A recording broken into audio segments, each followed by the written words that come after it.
Good evening and thanks for tuning in. 2025 is one of those years where we have political pundits within Ambazonia like Barrister Ghana, Barrister Fru, Barrister Mbesia, and many more have speculated that it is crucial. It is speculated that it is one of those years that Ambazonia has a unique chance to make a mark or at least to have a significant breakthrough. It's a year that has been on a very fast pace. So much is happening. Global dynamics and the global order is changing so quickly. And truth be told, the entire globe, every stakeholder in every region of the world is gravitating towards Washington because of the new sheriff in town who has the will and desire to change a lot of things. The question remains, what is Ambazonia's position within this framework? How is Ambazonia positioning itself to be at least a priority in Donald Trump's priority checklist within the first 100 days in office? These are some of the questions that the President of the Federal Republic of Ambazonia will be answering this evening. But before we even get into that and to examine his blueprint for the second quarter of this year, let's find out what Undaunted has to say in a few minutes about what has happened these first 3 months within Ambazonia. Stay tuned. It's been 3 months since the year began. Tonight, we'll take a look at Ambazonia's achievement in diplomacy, defense, and advocacy in this first quarter of the year. In his New Year's speech, the president reaffirmed his commitment to supporting all fighters genuinely dedicated to defending Ambazonia's territory. He extended an olive branch to those fighters, promising financial and material assistance while ensuring their reintegration into their respective county forces. This initiative has successfully brought back many fighters who had abandoned the battlefield due to threats from groups like the APLC. The impact is evident, particularly in Meme and Indian counties, where many have been reassigned and are now actively contributing to the resistance. The federal government's consistent outreach to fighters at the home front has proven to be a promise made and a promise kept. Under the leadership of the Commander-in-Chief, Dr. Samuel Ikome Sako, infighting among forces has drastically reduced over the past 3 months, reaching its lowest levels. Now, this achievement is a result of strategic decisions by the president, including assembling a strong team of defense experts and civil society members to promptly address internal disputes. Stability has been restored in key areas such as Buyi and Ngoketunja, where fighters once divided now collaborate and execute joint operations with a renewed sense of unity. On the battlefield, the past 3 months have witnessed a surge in victories for the Ambazonian State Army, the ASA. At least 30 weapons have been seized from La Republic forces, with minimal casualties on the Ambazonian side. This success is largely attributed to advancements in technology, particularly the adoption of the new popcorn. The defense system. Well, this locally developed technology is cost-effective, precise, safe for use, and highly lethal against enemy forces, marking a significant leap in Ambazonia's self-sufficiency in military strategy.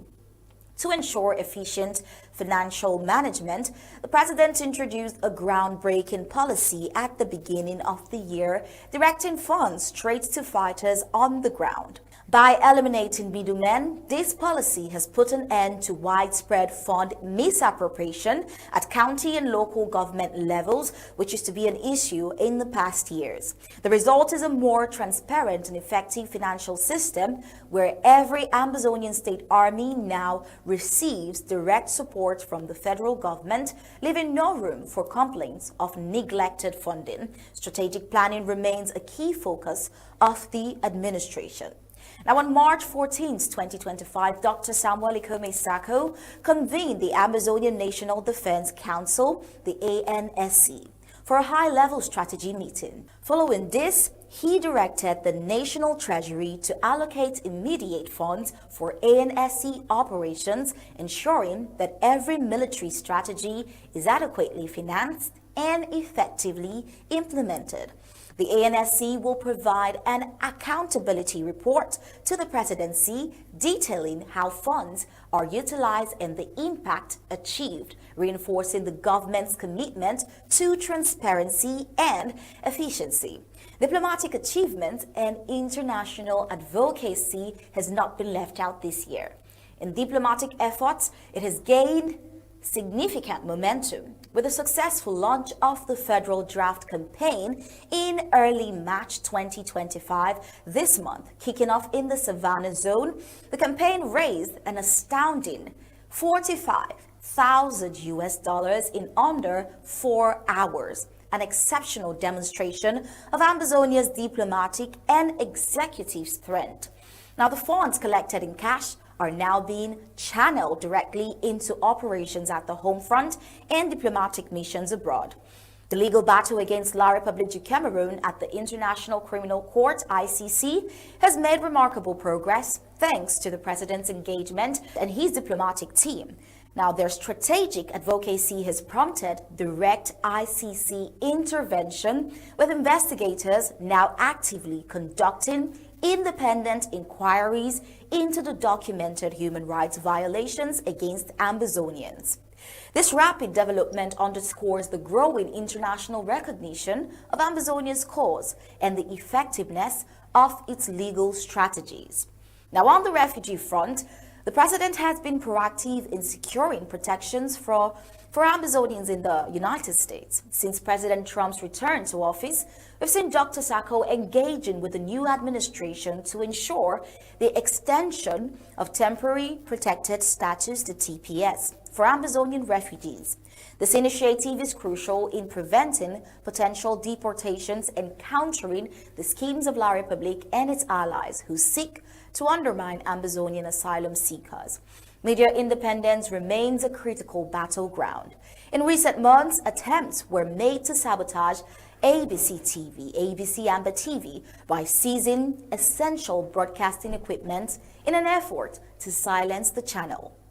However, under the president's leadership, these attacks were swiftly countered. The network remains operational and stronger than ever, reaffirming Ambazonia's resilience in the face of opposition attempts to suppress the free speech and national consciousness of the Ambazonian people. Now, in terms of advocacy for this year, in the case of Kansas City 3, the legal case of the Kansas City 3 has also gained renewed attention. The president's legal team has secured a top expert who has successfully unraveled the complexities surrounding their detention, previously justified as a matter of judicial discretion. The case is now understood to be more of a political and administrative issue. With this breakthrough, the president has intensified diplomatic efforts, encouraging every Ambazonian resident in the United States to write letters to their congressional representatives and state councils. This grassroots advocacy aims to amplify pressure on U.S. policymakers to intervene and ensure justice for Kansas City 3. Now, with continued progress in diplomacy, defense, and advocacy, Ambazonia's liberation movement stands stronger than ever.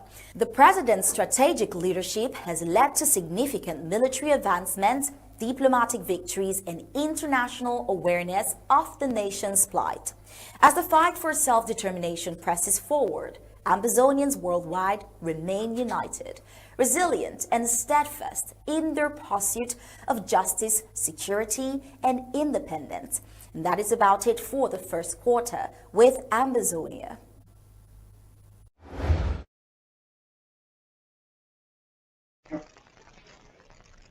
Good evening, Mr. President. Thank you for choosing to join us this evening. You're welcome. Good evening, Director Paddy, and good evening, televiewers. Thank you for having me. It's amazing that we're having you at this critical time, day two of the second quarter of this year, 2025, that has proven not just anticipated to be crucial, but has proven to be very crucial. And there's no better person available in Ambazonia today to tell us where we're coming from, what is happening, and where we're going. Maybe you want to give to us an open statement before we cover up the lineup we have for you this evening. It's going to be a long evening. I'm calling on all those who are watching us to keep on sharing and inviting. We have enough time to talk with the president. Mr. President, please. Yes, we are at the precipice of a changing global landscape, a changing geopolitical reality that directly affects our efforts as Ambazonians today. And we are the ones that history will be counting on. We have to be smart, we have to be analytic, we have to be proactive, we have to get we have to check every box and make sure we get it right. Opportunities don't just come once, but if we mess up the first one, we don't know if we will get the second one. This is an opportunity of a lifetime. We have to make sure that Ambazonia fits into this space and takes advantage of the changing world, positions ourselves correctly, make sure that we don't miss out. The rise of President Trump in the United States and the rise of other nationalist leaders around Europe, even though some are being suppressed in France, is an indication. Even in Africa, you see the same current, the same wind is blowing across the continent. This is an indication of a new beginning. This is the end, in my opinion, of the post-Second World War order, where nations were created to be subservient to others, where nations had godfathers, and kings in the continent had kingmakers outside the continent. That order is changing. Today, nations are forced to look inward first, that is, think about themselves. There is a nationalist wind that is blowing across the continent. That's why Europe is struggling now to catch up, trying to send their own satellites in space, trying to do what they were not doing before. It's no longer Uncle Sam or America that has to take care of certain things. Now they realize, just like Africa is realizing. And the world is moving, in my opinion, to a place where nations have to agree with and work with other nations on a bilateral basis. The multilateral world is collapsing, and we are moving into a bilateral arrangement. People are going to, you hear words like, we are going to work with whosoever agrees with us, wherever our interests match. You will hear African leaders dare say that this time, because that's the changing order. They will tell you everybody is welcome depending on where our interest is fully addressed. And in this equation, Ambazonia must get it right. We have realized that, and we are ready to make sure that we don't deal with any country like that country will be our colonial master. No, we will not have a colonial master in this dispensation, but we seek to align ourselves with the interests of others, even whether it be America, whether it is African countries or Europe, so that in that bilateral arrangement, our objectives are pursued and achieved. So that is what we are trying to make sure we do meticulously, making sure that we don't miss out. We have understood what is happening. That's the first step, and I can assure you that we are not going to miss out. Ambazonia is not going to be lost in this maze. Mr. President, before we get deep into what your government has been able to do within these 3 months, you've just mentioned something that I've heard. I don't know if there are others who are advocating for it. You mentioned the nationalist movement that is being fronted by the President Trump. I've heard Pastor Chris Oyakhilome is very critical on it as well. And you, this is the second time on air you seem to be akin to the nationalist movement. Prior to this time, globalists had educated us that the world or the future is dependent on globalization. And by these revelations, we're now realizing that globalization was some form of colonization, mask colonization. With this understanding, how has your government positioned themselves, or what have you been doing to position the people of Ambazonia to take advantage of this nationalist movement and wind that's crossing all across the world? When you put globalization aside, then national interest comes first. So that's the meaning. When every person is thinking about his own, the only way we can work together is when we agree. Because you agree as concerns your interest, and I agree with you concern as far as it protects and guarantees my interests. So we work together where interests align, where our interests align. So that is what is happening. We are making sure that we communicate in that manner with whichever authorities or governments that we are talking to. We are trying to align our interests. Yes, we are trying to align our interests because that is what makes sense in the present dispensation. Until our interests aligns with your interests, we don't expect Father Christmas. We don't expect some godfatherism. We are not beggars, but we have interests, and you have interests. So we see that our interests can align in this way or in that way. That's the way we are dealing with. The world is becoming more and more transactional. So in that space, it is transactional. When national interest is the paramount for every nation in the world, so you see that the world becomes a transactional world, and I think that is what nations do, and we are not missing out. I can tell you, I may not give you any details, but I can tell you that having understood the new order, we are navigating carefully and making sure that we are not missing out.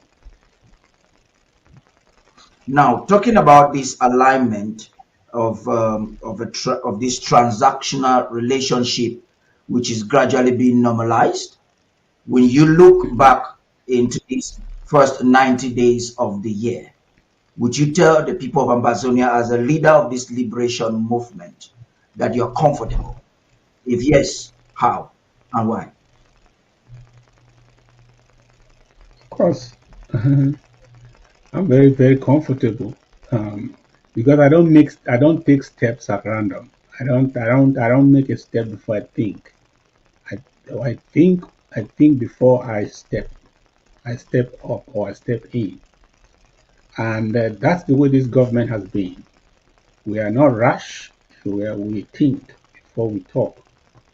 Sometimes we think without talking. Then we talk when we have to talk.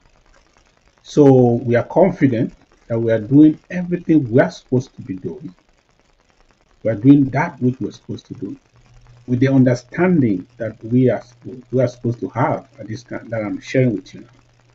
So I can tell you that we're in a more comfortable place today as a struggle, as a people, than we have ever been since the beginning of our struggle in 1961. So my encouragement to all is that whatever we have done to bring us to this point, this is not time for bystanders. It's not time to watch and see what the president is saying if it comes to pass. it's a call to do that which has brought us to this place. If I say we are in a good place, it's because of what we have done as a collective to bring us to this point. And I'm saying that we should do more of that because it is more promising today than ever. You know, if you are not going to the farm during the planting season, you are considered a lazy man. But when you refuse to go to the farm during the harvest season, you are considered a foolish man. So we are not foolish. Having labored, we are not lazy. This is not the time to be foolish. So I will say things in this manner because there are things I will not say beyond that.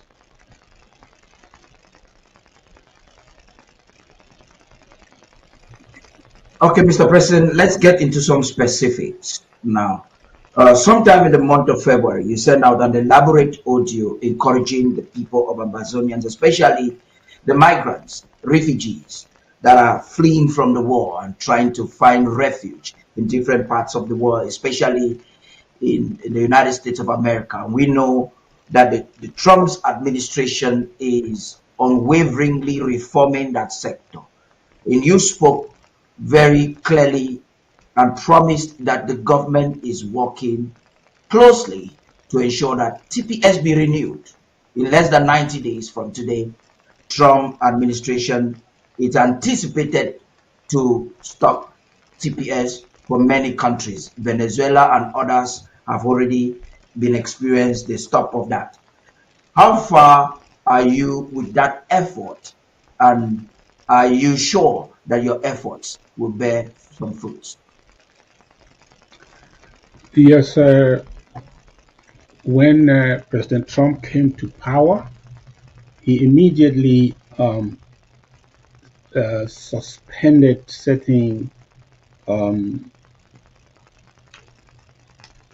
certain processes that were going on, certain arrangements that were going on approved by the U.S. government, approved by the former president, and he put them under review. I knew that that is what you do when you are trying to know the efficacy and the importance of certain programs that probably were put in place by your predecessor. So you don't just cancel them because they were not put in place by you. You need to review them and make a decision whether to continue to change, to reform, to improve on them, or have your signature on them. So when he made that decision, I figured out immediately that it wasn't any cancellation. When he says that he gave them 90 days, I knew that it would really be a time of review. That's what I would do if I'm the leader. I will certainly have to review a lot of things so that to understand what it is, then I know how to go forward. So that's why I came forward to assure the people of Ambazonia that this should not be discouraged. We will go through they are going through the review, and I am positive that with our effort we will ensure that the best that the Trump administration understands the issue very well from our perspective, or gets our perspective of the issues concerning the migration of the people of Southern Cameroon to the United States, and the status of those who are already in the United States. Um, During that period, understanding that it's a review period, we have not been silent. We have done a lot and doing a lot. That's for us at now. I can tell you that based on what we have done and we are doing, I am cocksure that the the TPS will be renewed. We have done everything that we should do as a people who have people in this country. We have done everything from Congress to the State Department. I want to assure you that it will be renewed unless something else happens that is outside what the government is considering. The government is, as when some people were worried about the visa restrictions, the order given to the finding Cameroon on the list of countries that may be subjected to visa restrictions within the next 60 days if they don't comply with certain requirements. Now, has nothing to do with TPS. TPS has nothing to do with visa restrictions. That has to do with the problem that is going on in southern Cameroon versus La Republic. The problem that is I'm not privy to the communication or the correspondence, but I want to say that visa restrictions are punitive in nature. It is a kind of punishment that America has used to penalize people for certain reasons. And if they said they had things they needed to put in place, then I'm sure it has to do with their image. They are certain activities, their treatment of political prisoners, their killing of Ambazonians, and their human rights records, and everything the ICC is now investigating. So some of those things, and then their refusal to engage peaceful mechanisms or to seek peace instead of just doubling down on the war and the military option. So all those things are not privy, but I can tell you that when you are being threatened with sanctions, it's because you need to do certain things right, which you are not doing. You are not in agreement. So I'm sure that when if they don't do that, you're going to see some visa restrictions that will be targeted, because those are some of the things we have requested before, that there should be targeted sanctions now against La Republic Cameroon. The blanket, I don't believe in blanket sanctions, because the ordinary people on the street suffer sometimes when you just put a blanket sanctions on the population. The same people that you sympathize with and want to help, you find yourself punishing them. So those are some of the targeted sanctions that will follow. And I can assure you that it's almost more than 30 days since they gave that order. Cameroon is just running around trying to use the French ambassador to pretend that there is something good coming. That's why he took the ambassadors, 6 ambassadors, and smuggled them to Bamenda to go and show them a charade that things are since there's some order, and that he's promising that he's going to do something. All that was the playing to the gallery, trying to please President Trump and others, and especially Europe, that's getting more and more concerned about the issues. That's what they tried to do. But in reality, the people of Ambazonia, we are smarter. We are smarter. You see, so the Trump administration understands more than the previous administration, because they saw the beginning of this struggle, and then shortly after that, President Biden came, who was like he had a hands-off strategy on Cameroon. He was the laissez-faire. I'm not the one who said it. Some diplomats have also said it, that he gave them a free ride. And the administration was simply a bedfellow with La Republic of Cameroon. So this time around, if they have given them conditions, they have to take them seriously. But I don't see them, because you cannot say you are trying to solve a problem and you have never had any contact with the two sides in the conflict. So how can you be talking to one side of the conflict and say you are trying to solve the problem? So that's why I came out also to shine a spotlight on that hypocrisy, that they were not doing anything and nobody should buy that explanation. And if they don't, of course, the hammer will fall on some of those individuals, those war hawks in Yaoundé, they will be the first casualties before the ICC will get the rest. Now, still on TPS, I understand from what you're saying here now that you proactively position the government to make correspondences that will present clarity of our situation and our story.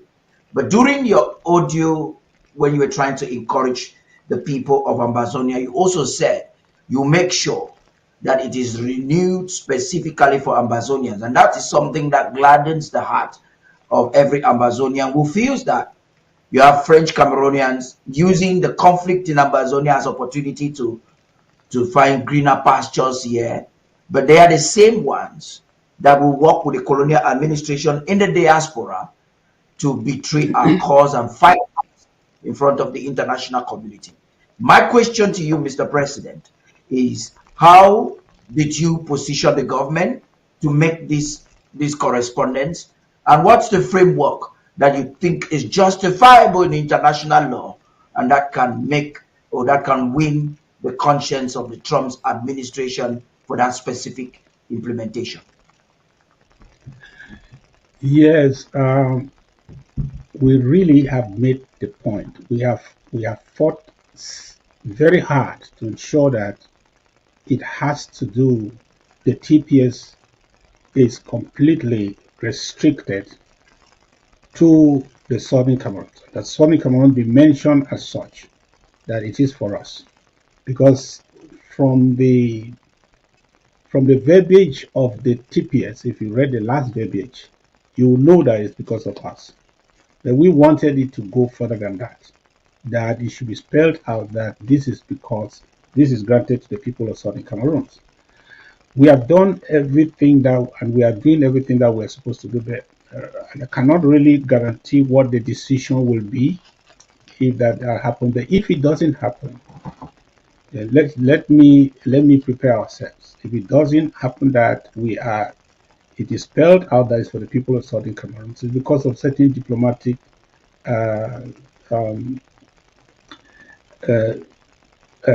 order that still exists between the two countries, Yaoundé and Washington. If they won't use certain appellations, it will be for diplomatic reasons. But laws are laws. The implementation is more important. We are going to make sure that if we don't get it in terms of the dressing of the law, we are going to get it in terms of the implementation of the law. We are going to make sure that we educate the Department of Homeland Security sufficiently. We are going to make sure that we reach out to them with information about what is who's supposed to be protected, even though they come with a foreign passport from Cameroon. Who is supposed to be protected and who is not?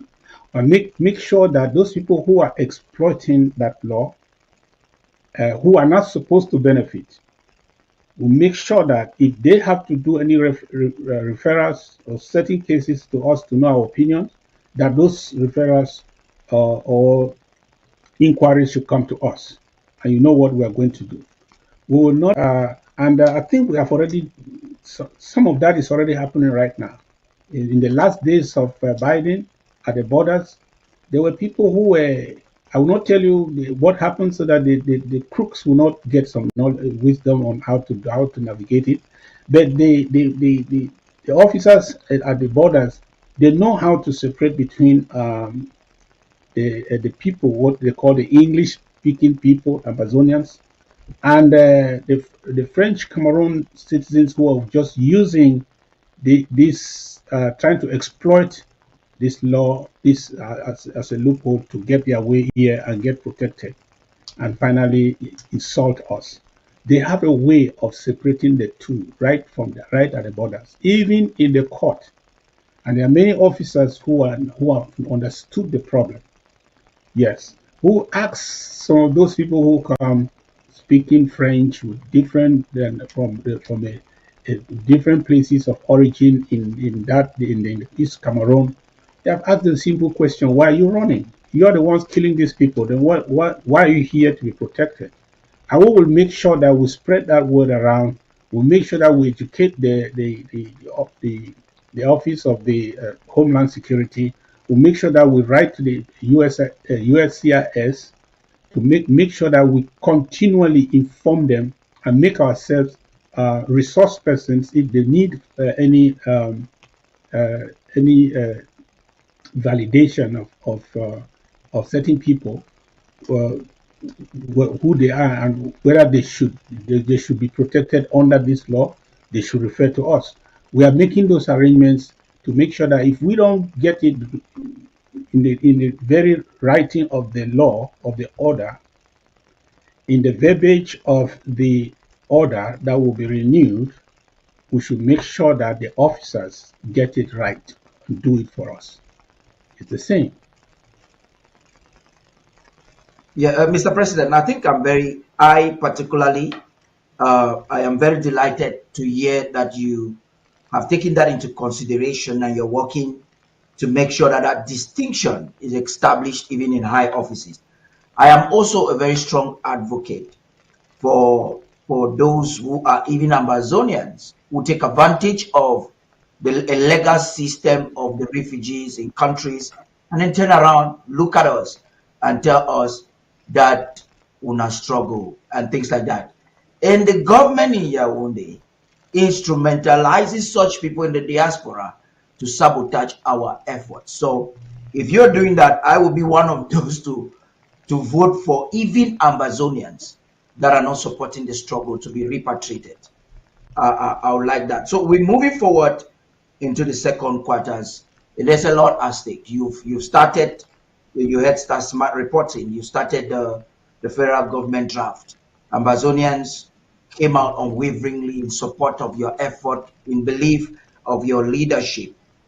But when you look at the home front right now as the leader, making assessment of what is happening, what has been achieved, what would you say is at stake and that Ambazonians will need to be cautious of?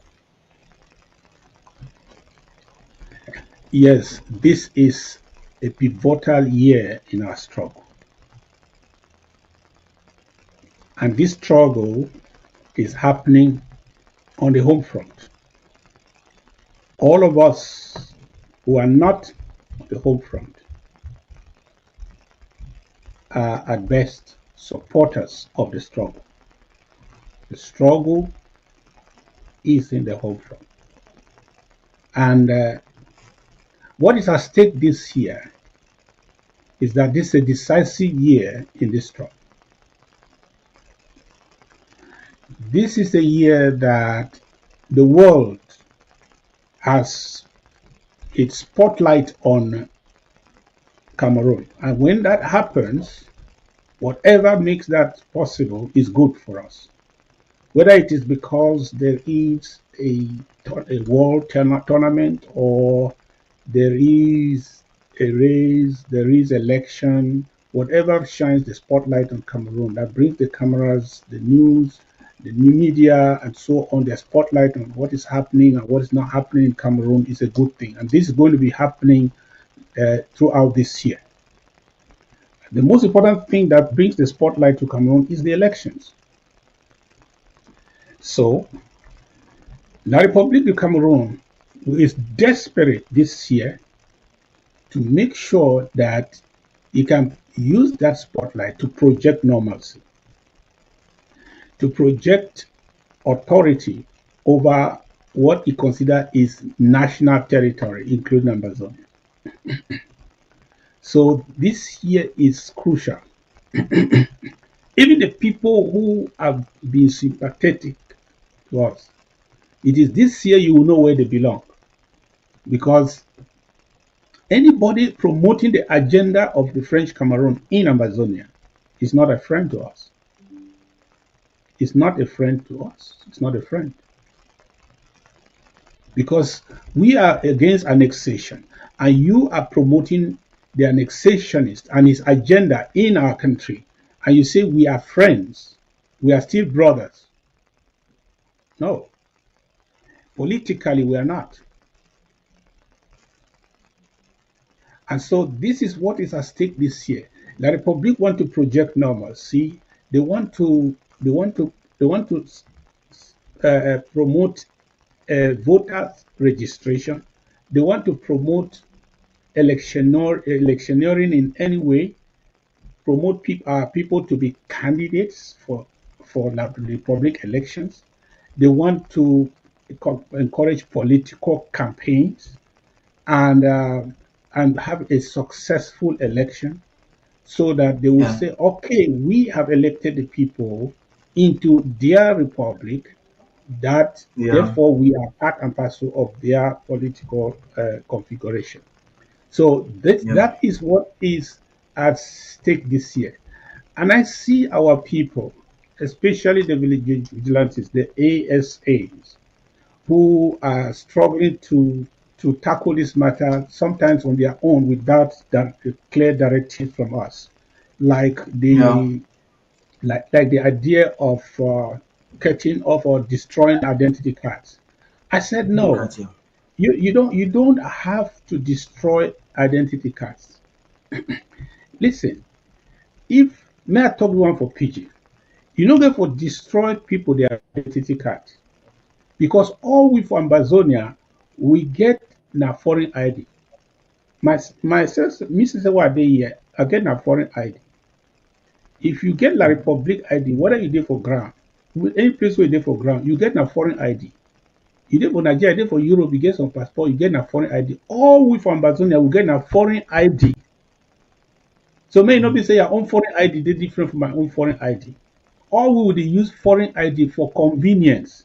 It's a document of convenience where all Ambazonia they use am. So I know what talk say your own for your own document be too bad because you get La Republic document of convenience. Me I get American document of convenience. So you bad, me are good. No. So the person, the document where you get am for identification at this time is a foreign document. You no make you your enemy. And they know they collect na people their identity card and they go make a man way, they go declare who win.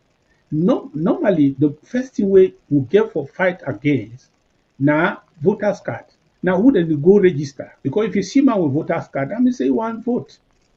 You want vote for who the election, for Ambazonia election or for La Republic election. You want vote now for La Republic election. So that is a problem. The identity card, that document of convenience, it help you for worker from place to place. Make you go buy chop, make you harvest cocoa, make you go sell am, make you take cocoa, go for market, come back. If you take your identity card, we know if you go for other place then, you know if you go for market, you know if you go buy, you know if you go sell. Even the people that they support you for market, they go fear for come for market because they don't get no paper. So that one a document of convenience. No crucified woman take my Unaki BT say because he get that document for his pocket. That means say if you see me to America, we will also do the same. Now document of convenience. So the most important thing now, wait till you take that document do. If you want to take that document for fight, we will get a problem with you. If we catch you, we'll take you plus your document. But if you know to use that document for fight, I know we not just go break motor, all man come over here, bring all that ticket, we'll go destroy. No. If the people don't know if you go for market tomorrow, you go collect now which money for road. You go give now, they go support you with waiting. If the farmer get thing that we know if you go for market because you not get document for worker, he go do now how. If the person where they do momo, he not get that document again, he go do now how for even help you. And everybody, no matter the way if you operate within that system without a document of convenience, a passport or identity of convenience. So may we try get sense. So instead, go after the electoral lists, find them out. We don't know who the register people them. You don't know who said they register people them. That the real enemy than that. Go and look for those people that they register them. Who say what they? Who the keeper? Who the doer? Who the conductor? Who the compiler? Look for that list there. Look for the electoral card there. Look for the list of people that want stand election and the place where they stay. Who they know that people know that human being who said that they stay. And then after that, look for the campaign. People that they come say that they can't campaign. They come up for all sides say they can't campaign. Who they even want stand the election? Who be that candidate them? None of people them. You go take Mami Waka for road, go take your identity card, say you dey fight election. No, I just try for tell we say if we no use wisdom, we go instead head we own for nothing. For nothing.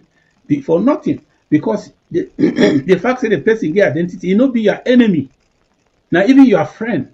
But the person where he get that get the paper, then he try for use and now for do something now against you because you don't catch it now with the voters card, or you don't see and say he want be candidate, or you see and say the organized campaign. Now that person be your enemy.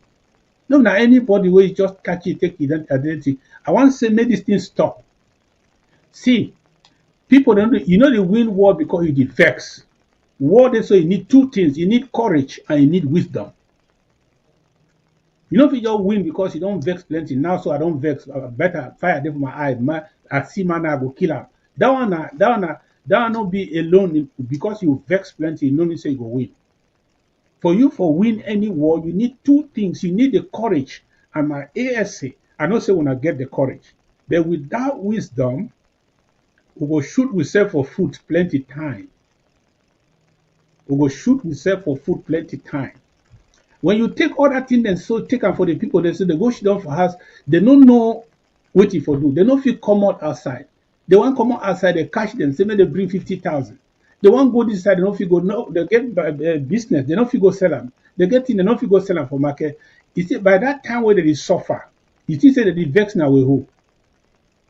They vex now the person where it catch them because they not get identity for ask 50,000, or the vex now where you tear their feet their identity card. They vex now who. So now we use sense. You know what vex plenty. You know what vex plenty. You can't destroy your chances for win. You get for use sense. That was a very critical message. We're going to come back on Cameroon's electioneering, but you've mentioned something which is important, and I think we need to not overlook it. With Cameroon doing everything to stay their administration, influence their geopolitics within Ambazonia, and they've been using a Tanganji, the ex-convict, to front this movement. Recently, there's been a situation in Santa, Mr. President, and we had the newsroom investigate that report. I'd like you to react to that just after we watch.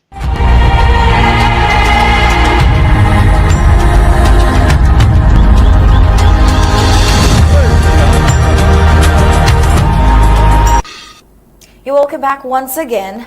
We see La République du Cameroon being caught meddling with Ambazonia's cultural heritage. Well, this time the people of Santa village are rising in protest against the arbitrary creation of a new village, Santa Akum, and the planned installation of Mr. Fru Francis Wanki as its chief. To them, this is not just an administrative maneuver, but of course, a direct assault on their cultural identity and a deliberate attempt to sow division within their community.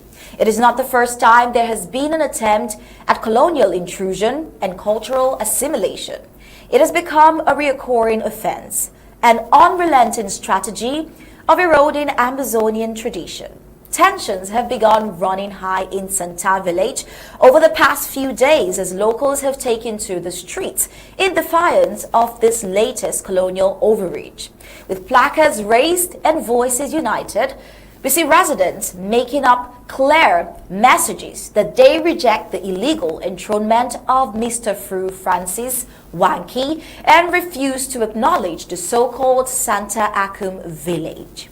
Well, according to a trusted source, the yet-to-be enthroned chief is a cousin to none other than the Colonial Minister of Territorial Administration, Paul Atanga Nji, a man notorious for his repeated attempts to dismantle Ambazonia's autonomous institutions. For the people of Santa, this is not just a case of abuse of power, but a blatant manipulation of traditional structures to serve the interest of the colonial regime. Is it really a shocker that Atanga Nji's fingerprints are all over yet another nefarious assimilation agenda? Well, if this surprises you, then you perhaps don't even know the way to your backyard. Well, a pattern of colonial overreach looking back, this is hardly the first time Paul Atanga Ng has imposed leaders on institutions meant to function independently in Ambazonia. From meddling in religious affairs, unilaterally installing leadership in the true Church of God just last year, to forcing colonial-backed rulers onto Ambazonian communities. His actions continue to only mirror La Republique's broader agenda: infiltrate, control, and dismantle Ambazonian traditions from within. And even now, he remains ever present in the news, rarely for any great reason. Today's events reveal yet another display of Atanga Ng's unchecked power. With a stroke of a pen, a village is conjured out of thin air. And then, conveniently, his cousin is positioned to take the throne. Well, this is more than just lawlessness or abuse of office. It is a calculated move to assert dominance over Ambazonia's cultural institutions. His motivations remain unclear, but one thing is certain: Mr. Atanga Ng is up to something. Santa's resistance against colonial meddling, Boma Richard, the eldest prince of Santa Palace, voiced his fears about the unfolding situation. According to him, this kind of decision will only create tension and even conflict. Our village has always been peaceful, according to Prince Boma Richard. Now we also have another protester echoing the same sentiments, chanting Santa is Santa and Akum is Akum, reinforcing their stance that the two communities must remain distinct.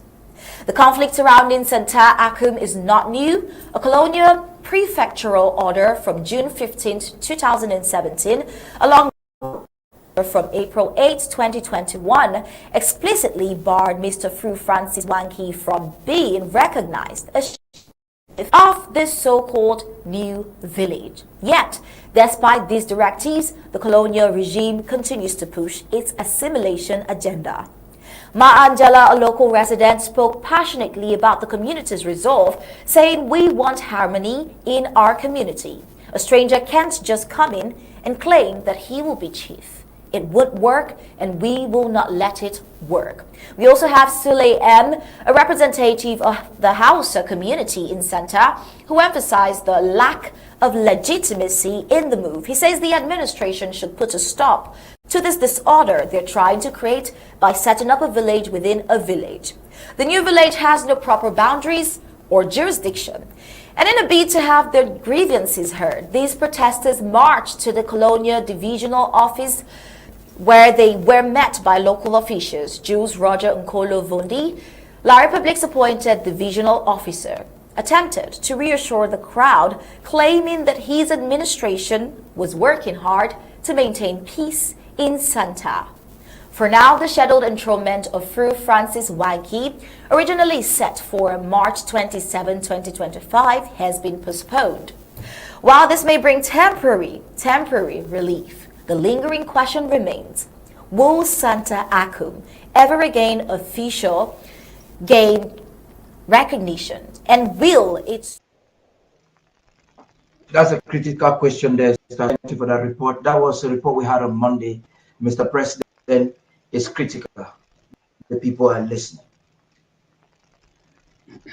This is one of the reasons why we fight. Because the La République de Cameroon, they don't know, they are not like us.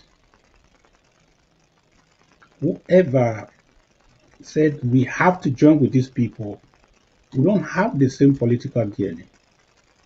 We're two different people, completely different. These people have declared a war against our history. They have declared war against our culture. They have declared war against our own boundaries. They have declared war against our people. So our custom, they have no respect for it.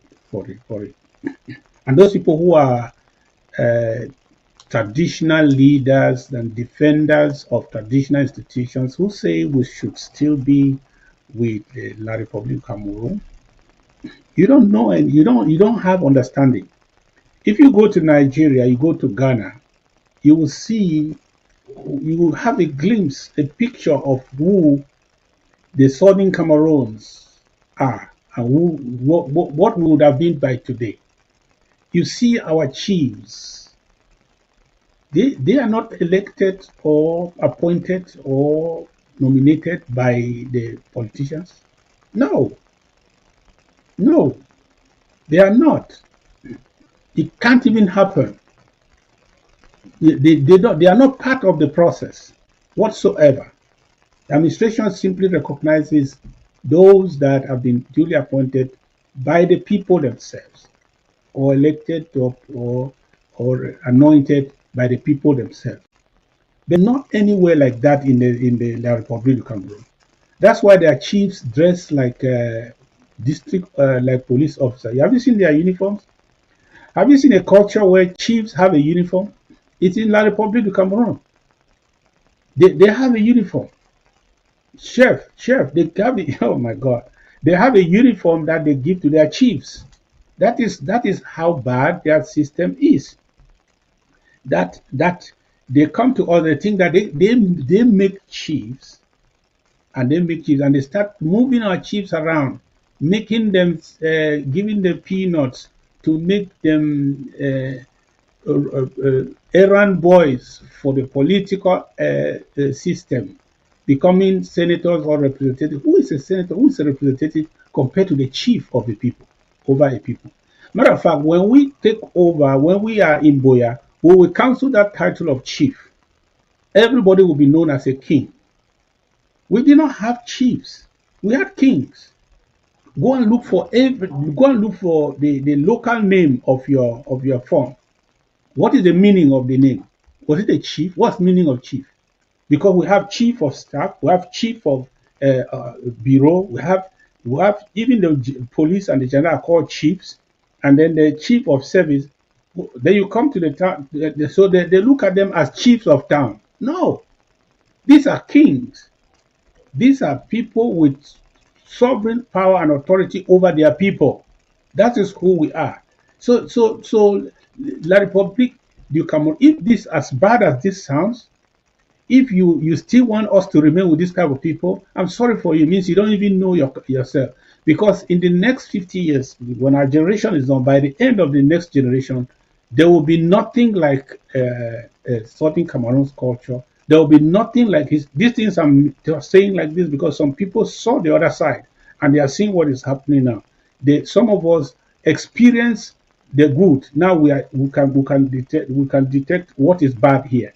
Then in one more generation, this is the mess that will happen when a politician, a criminal actor, will really just sit in his office and redesign the boundaries of our community, decide who will be the next criminal chief that they will appoint over the people, and sign a piece of paper and declare the person chief, and everybody says amen. That's what's going to happen all across, and it is happening everywhere. It's happening in Sako, it's happening in Meza, it's happening everywhere where they find it necessary. They find it necessary because of political reasons. They are not just political reasons, even economic reasons. This is a time that, like Republic of Cameroon, war hawks like Atanganji, criminals like him, they are positioning people who they will use for their political agenda. They are positioning people for their political agenda, for their agenda to keep us under annexation, to help them, to fight for them, to promote their criminal enterprise. So they need to position people here and there, not just by political appointment, but by movements like moves like this that will even establish some individuals in certain places, give them instruments of power, and use them against the people, just for the regime. These are spies. These are spies. These are infiltrators. These are agents these are crime agents that are being positioned here and there, so that they will help them, even in this electoral year, they will help them to manipulate votes, to manipulate elections, to manipulate campaigns, to do campaigns and rig elections and write things. That's what they are trying to do right now. That's why I would tell Ambazonians, please don't. It is time for us to agree one thing. This is not the kind of people we are. This is not what we want to be anymore. Mr. President, one thing that was remarkable in that report was the mobilization of the community against that. There was a lavish mobilization against it. Not only individuals that had the voice to speak. We saw the young, the old, women, children with placards actually protesting. They themselves could see that the CPDM loyalists on the ground, who are architects to this evil, could not convince their own denizens in the same village. What message do you have to talk to the people who are faced with a multifaceted war? You've just mentioned it's a war against our culture, against who we are as a people. It's a war to claim our natural resources. It's a direct attack to our history. Our people are faced with a very critical situation as we speak. The economy is outrageous. There are bullets flying over their head every day. What would you say to this community, particularly in Santa, that is facing this situation? How should they organize themselves in the absence of your administration on the ground and with the help of the ASA to resist this colonial intrusion and invasion? People of Santa, I have much respect for you. For those of you who braved the odds and went out and stood for what is right, challenged what is wrong. And for those who vehemently disagree that some Ewondo mafia, some Singan mafia should not start appointing your own leaders and redesigning your own communities without consultation, without it originating from you, because normally you are supposed to do that. I want to encourage you people that and tell you you did the right thing. Rather, this is a time for you to come together. I know some of you who even came out, you used to say that you carry CPDM membership cards. That I just appeal to you to understand why we do what we do. Why we decide to do what you just did and take it to the next level. Because there is no way we can fix this. There's no way we can fix this. Stand your ground. Stand your ground and stay in the hope that we be free. Because these type of things are not going to stop anytime soon. When you catch a thief and let him go, and he says thank you, it doesn't mean that he has changed. He's still going to continue to steal in the next compound. So that's why they catch them, they put them in prison, or they banish them. So these people are who they are, they will not change. And I want to call on all Ambazonians, wherever this is going on, because as we speak, it is going on in many communities. My appeal to everyone is take your stand. Stand for something. Resist evil. Yes. A time will come where they cannot kill all of us. They have killed more than 50,000, but we are still here. They are surprised that we are still fighting. They are surprised that we are still saying no when we have to say no.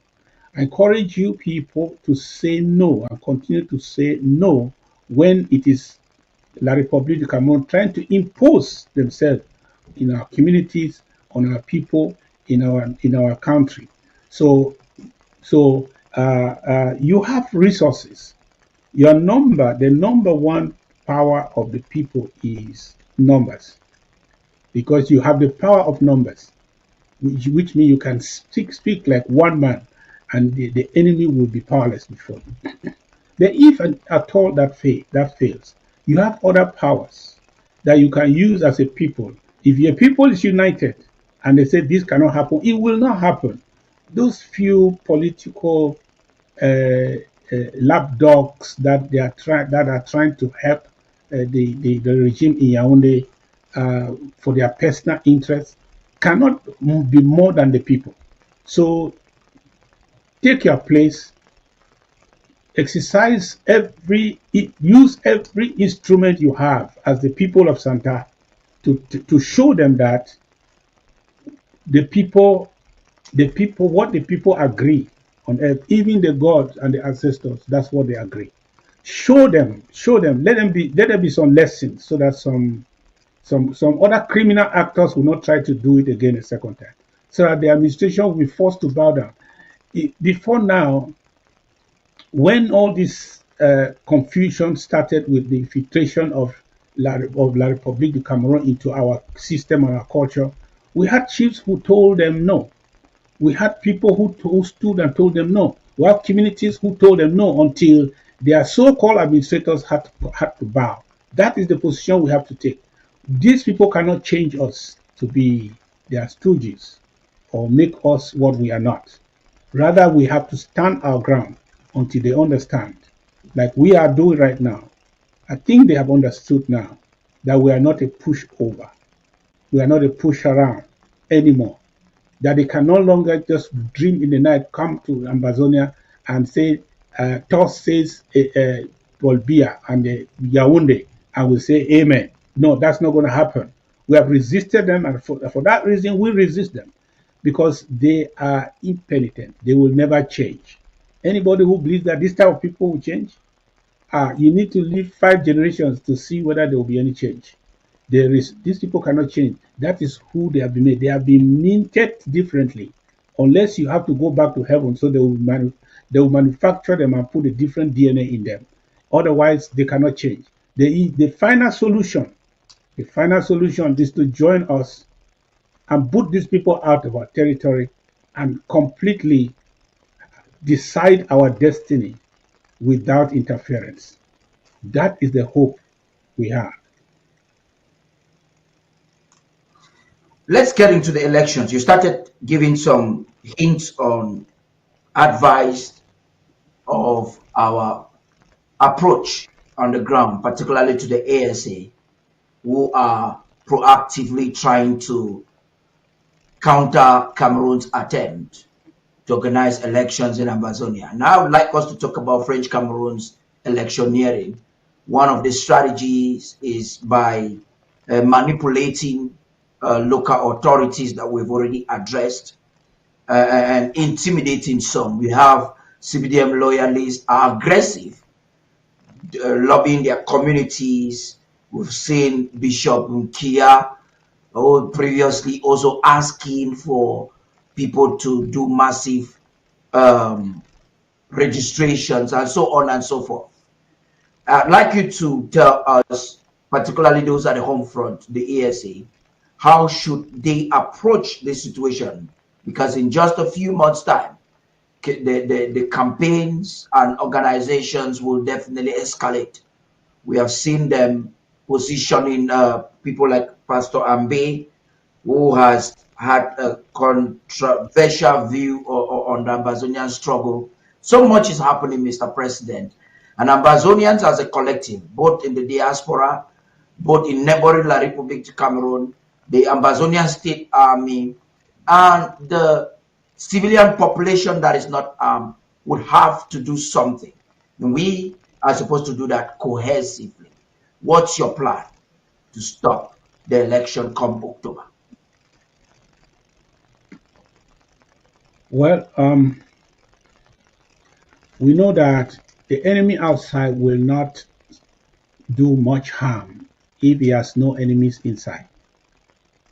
So that is how this thing works. All these ones that are being projected here and there are recruits of the Yaoundé's recruits to help them to promote their agenda in our country. That is why I said the months ahead are critical. This is already April, May, June, July, August, September. We have just 5 months. we have to make sure that we use our resources on the ground with wisdom, strategically, because we don't have too much. Yes, as much as we have to be very strategic to target the problem, not just shoot in the bush. Our problem is anyone in Ambazonia who is promoting the agenda of the Republic is our problem. Any office in Ambazonia that is promoting the agenda of La République du Cameroon, that is carrying out registration of voters, that is promoting registration for people to partake in a foreign election, they are our problem. They are our problem. Any list of people, however they might be in their hundreds, who are of Southern Cameroon's origin. They are our neighbors, our friends that we may know, classmates. But who are actually partaking, promoting, participating in this election and want to become elected representatives for us, that representing us into something that we don't endorse, that we disagree with. Those are our enemies. Those are called sellouts. If you try to represent me in a society that I don't belong, and you want to steal my identification and take it to that society to tell them that you represent me, you are my enemy. So that's what it is. We have to make sure that nobody thinks about coming to campaign in Ambazonia and thinks that he is going to have a joyride. No, because that activity is proscribed in Ambazonia, is prohibited. It is anti-revolutionary. It is treason in Ambazonia. That means you want to sacrifice the fate of the people, including all of us, for your own personal interests, just about some crumbs on the Tsingan table. So make sure then the finale of all this is election day. Ensure that if there were any that were able to sneak between the cracks and were able to get themselves made candidates or got themselves some electoral cards that were hidden somewhere and they we never found them, and they dare come out, let them know that they are committing the ultimate treason. And those are people that they deserve to be arrested and for interrogation. Yes, because the only one that this activity, this political activity is ordered by Yaoundé benefits is the individual, not our people. Because you cannot want to belong to a government that is killing us, that is not representing us, and you want to represent us in their midst. Yeah. That doesn't care about us, but you want to represent us in their midst. That can only be for your own personal interest. And if your personal interest rises above the collective interest, then you are an enemy of the people. It's better the people will find a solution for you, because your interest cannot supersede the interest of the people. That is what it's supposed to be. So my encouragement is that we strategize carefully and make sure that we are dealing with the problem, not just with the consequences of the problem, but the problem. The problem we have now are those things. I think there are about 4. Those voters, people who are voting and spreading voters card. That card is banned in Ambazonia, that card. It should not be found in your house, in your wallet, anywhere you are. You should not even, and number two, it should not be found on a list, so-called electoral list. And if that is happening, means that somewhere you register maybe a year or 2 or 3 before, because those things, they always recycle them. But where are they doing those recycling? Who are those recycling those lists? Who are those printing them out? Who are those compiling them? Who are those going place to register them? Those are the enemies of the system. Yeah. Those are the enemies of the people of Ambazonia. Those are the ones committing the treason. And then political campaign, banned. Unless the political campaign that we will authorize. And the only one we will authorize is the one that has to do with elections in various positions in the government of Ambazonia. We are not yet there yet. So we have not authorized any. Then talk less of the voting itself. Let it be known that you might sneak yourself in and out and go somewhere and go and put your thumb and run away. Then you know that you have committed a crime. Running away does not exonerate you from the crime you have committed. Let the people of Ambazonia who are fighting for their rights know who is the problem and who is not the problem. Please stop targeting our women, our children, our individuals, our traders, and people who are just struggling to make a living. People who will even listen to me today and will follow every instruction. They will not do what La Republic wants them to do. But you are taking away their identity card, putting them in a very difficult situation. For what? An identity card from La Republic, it helps them. It does not help La Republic. Yeah. It doesn't help La Republic when you have the identity card. It helps you, because in this state of you need a papers of convenience to walk, to operate, to run up and down. We cannot give you our own now. It will be a death sentence on the ground. We understand, Mr. President, you're very strategic, and you have been very strategic in your approach from day one that you took over office. So if I understand very well, for those who are watching us, the president, you're requesting that if there should be checks, what should be identified is election cards, those who are having election registers, because Cameroon manipulatively puts people's names on a registrar even when they have not registered. So you've made a clear distinction on how we have to approach those different aspects. Then, in terms of collaboration with the state army in this regard, the civilian population has been called by the ASA and the Bui security chief to give information on some of those having those ballots. But I want you, as commander-in-chief, probably to talk to the people. They may listen to you more. How this collaboration between the civilian population and the Ambazonian state army that is working with very tight resources should be enhanced in a way that does not jeopardize a people that may be vulnerable to Cameroon's manipulation and intimidation. First off, if you are part of our civil society and you're hearing this message, please, you can replay this message and extract it and send it to some of the coordinators that you have on the ground, some of our ASAs that you know. Send them this message and say, this is what the president said.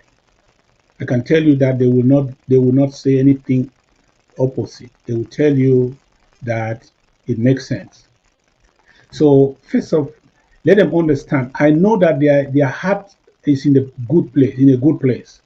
Whatever they're trying to do, they are trying to say, no, we cannot be under these people anymore. Yes, that is defining the problem, but that is not the strategy.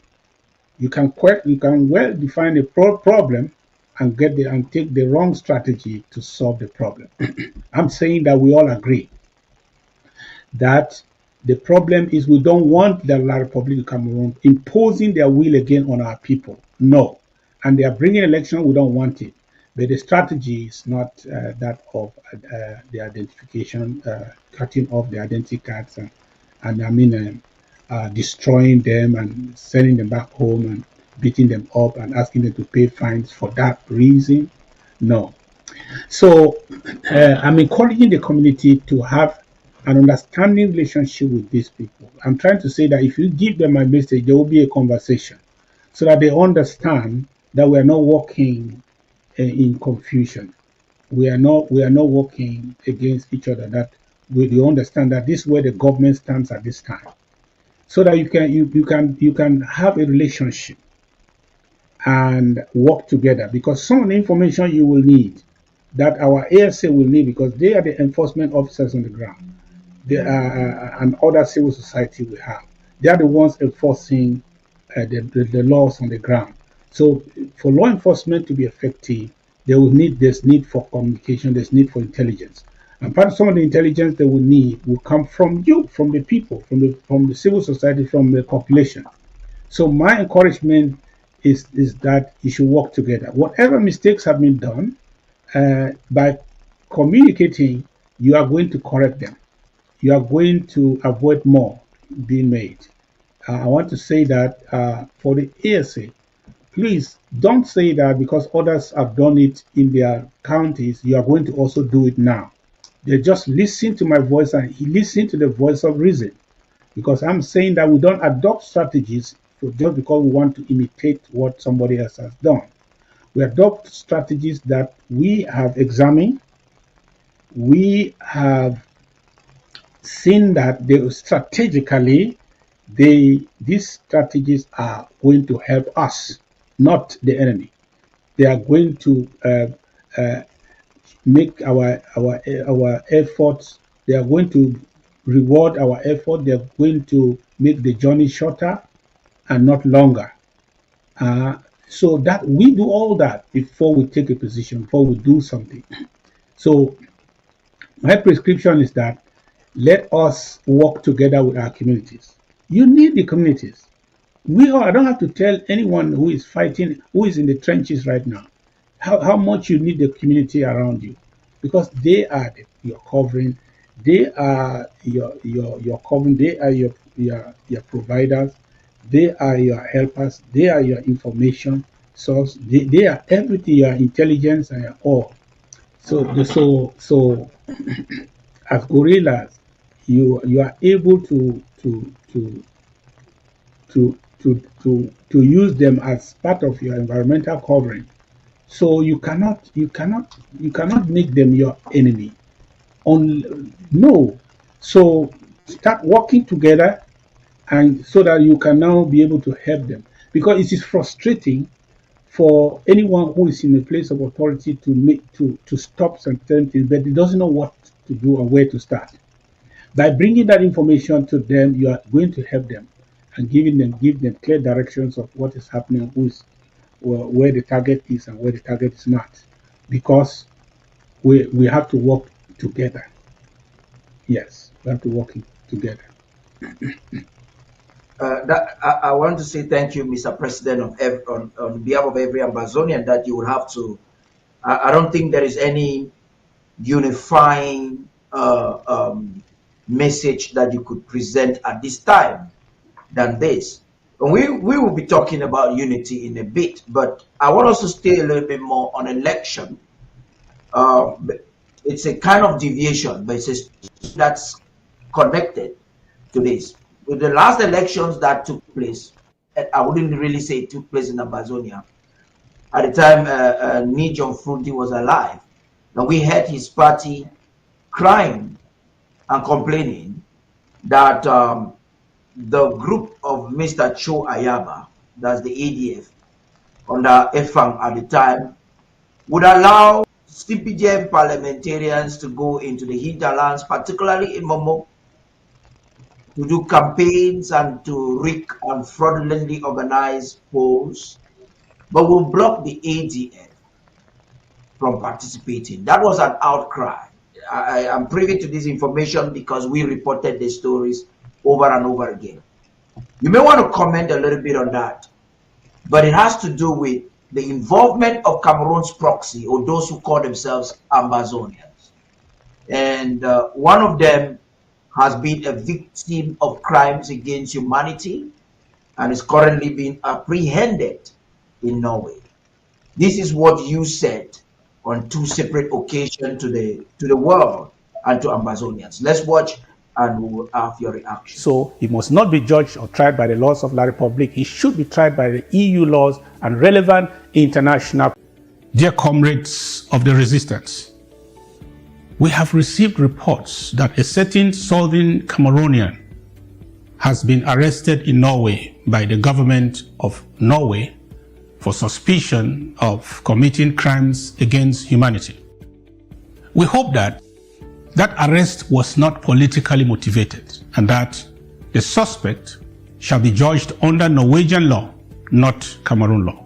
Inasmuch as we do not condone the gross acts of atrocity crimes allegedly committed by the ADF, we expect the justice system of a universal jurisdiction like Norway to respect the rule of law, respect the rights of all her citizens to a fair and speedy trial, and consider every suspect innocent until proven guilty.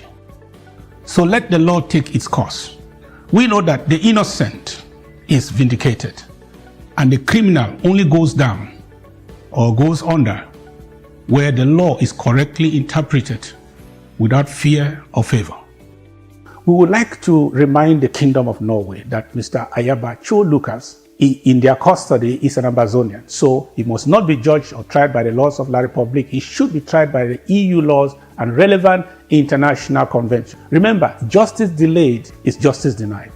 Also, since Norway has taken interest in getting justice for our people, they should, for a balance, consider our petition too, that is before their court since 2020. The state of Cameroon is the same as the state of its president, a total wreck. The so-called number one economy in Semak region is now in shambles, with a catastrophic devaluation looming in the air for the CFA this year. Mr. President, you permit me that I have to bring you back on this, is because it's very remarkable with the distinction that your leadership places before the international community in our endeavor to liberate our homeland from Cameroon's invasion. And one thing I enjoyed in your public presentation on this on this issue is the leadership position that you took and demonstrated there. What was your calculation, and how would you want to again enforce the position of this government with the advice you're giving to those on the ground right now? How do you intend to enable the actors on the ground, the civil society, the Ambazonian State Army, not to defy the laws of war, the international laws that could be considered crimes against humanity? Yes, thank you, Paddy, for those excerpts. I don't even think twice to say some of the things I have said, because my heart is always in the right place, without any malice, just trying to look at the facts straight in the eye. That's how I operate. So nobody gets under my skin, because I think it is now still. You cannot go under still. So I try to act. I try to say it as it is, based on the fact. I try to say what in 20 years' time will still be correct. There are people that if we were in Ambazonia now, we will already be trying them. They will be in our own courts trying them. So what will be expected at that time? Are we going to discount the will of justice? Are we going to make justice what it's supposed to be? Are we going to set an example of what justice is supposed to be for all, as equals? Or we are going to put aside the rule of law and then say, no, we are too angry. The this is going to take us time. Just kill them, kill them, kill them, kill them. No, that's not the type of Ambazonia we're trying to build. We're trying to build an Ambazonia that even if somebody slaughtered 10,000 people and he was arrested, he will be considered innocent until proven guilty. That's what we will have in Ambazonia. We will not condemn people because we are too angry with them. We will not condemn people because what we allege them to have done is criminal, is terrible, is despicable. Then we just throw them in jail. The justice system will work. So when I say those things, I'm saying exactly what I know we are as a people and what we want to build as a nation. So I encourage other nations to be like Ambazonia. In Ambazonia, everyone will have a fair trial. And not just a fair trial, but a swift one. Because it doesn't take years.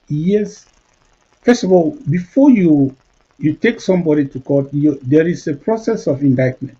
You have indicted that person. Therefore, you already have a reasonable justification for that person to be arraigned or to be arrested or to be tried.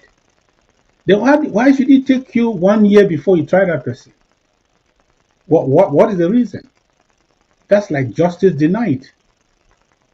So I don't even wish that to my enemy. I don't wish that to my enemy. I wish that justice should be seen as being done, and then justice should be done. But when you don't make justice to be seen to be done, even when you do justice, some people think that you have not done justice enough. They think that you have denied justice. So that is in that manner that I speak as an Ambazonian, that anyone who has been arrested and alleged to have committed crimes in Ambazonia against other Ambazonians or non-Ambazonians should be tried wherever, and that trial should happen according to the law and should not be tried by any foreign law. The only foreign law that can try an Ambazonia is the law of the country where you reside, if you are not in Ambazonia.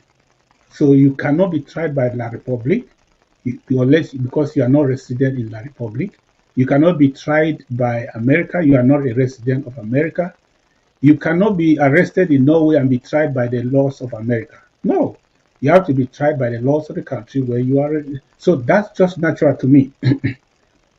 I'm encouraging those people who are working on the ground, who are doing all these things, that we are now a war. Yesterday I was on AI. I was trying to Google to find out the various liberation wars in Africa, and I was pretty not surprised that AI recognizes us as one of those wars in Africa. I narrowed it down to Africa. I talked of civil conflicts that have to do with annexation and colonization. Ambazonia came up. Only that their numbers were miserable, because that is what the system, the information system of the world has fed them. Many bloggers, and I encourage Ambazonians to have blogs, because blogs are the ones that actually inform that so-called artificial. It's not artificial. It's the intelligence. It simply put together everything that has been given to it and gives it back. So they are saying that we just have about 10,000 people who have been killed or something thereabout. You know, so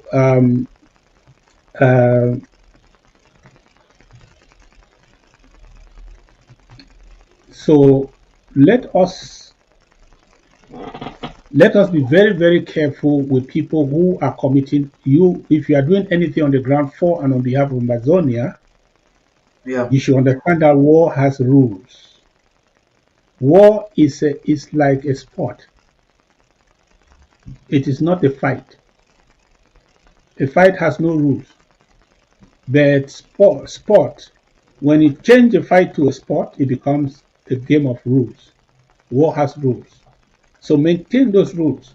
That's why I'm saying that targeting of civilians, targeting of women and children that the international community has a very soft spot for, targeting of missionaries.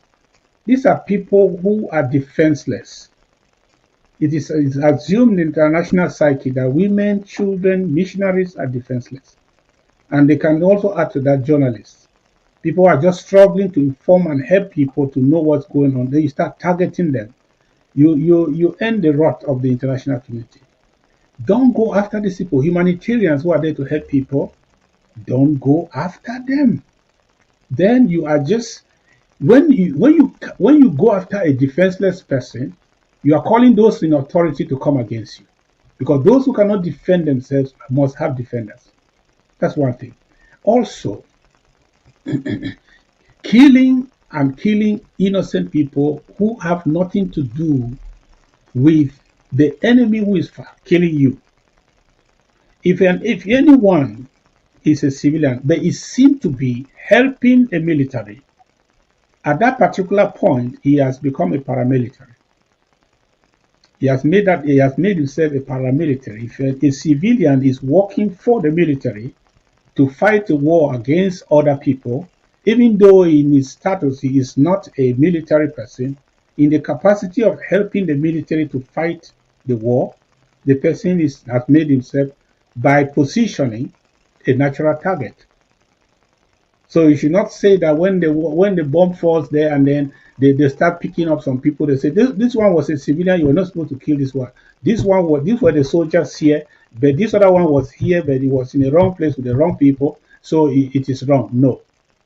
When you make yourself one with the adversary who is involved in fighting and killing other people at war, you make yourself a target of even crossfire. So let us learn the rules of war, and I want to show you that the ANC has the rules, and they are always sharing them with our generals. Our generals know. You can see that some of the time when they arrest people, they even interview them. They make sure that people know that they have arrested them, because otherwise they will just summarily eliminate them the way La Republic du Cameroon does. They want people to know what they have done and confess to their crimes of what they did, and sometimes they penalize them and release them. So that is those. Let us observe those rules so that what we are fighting for, we should also be partakers of.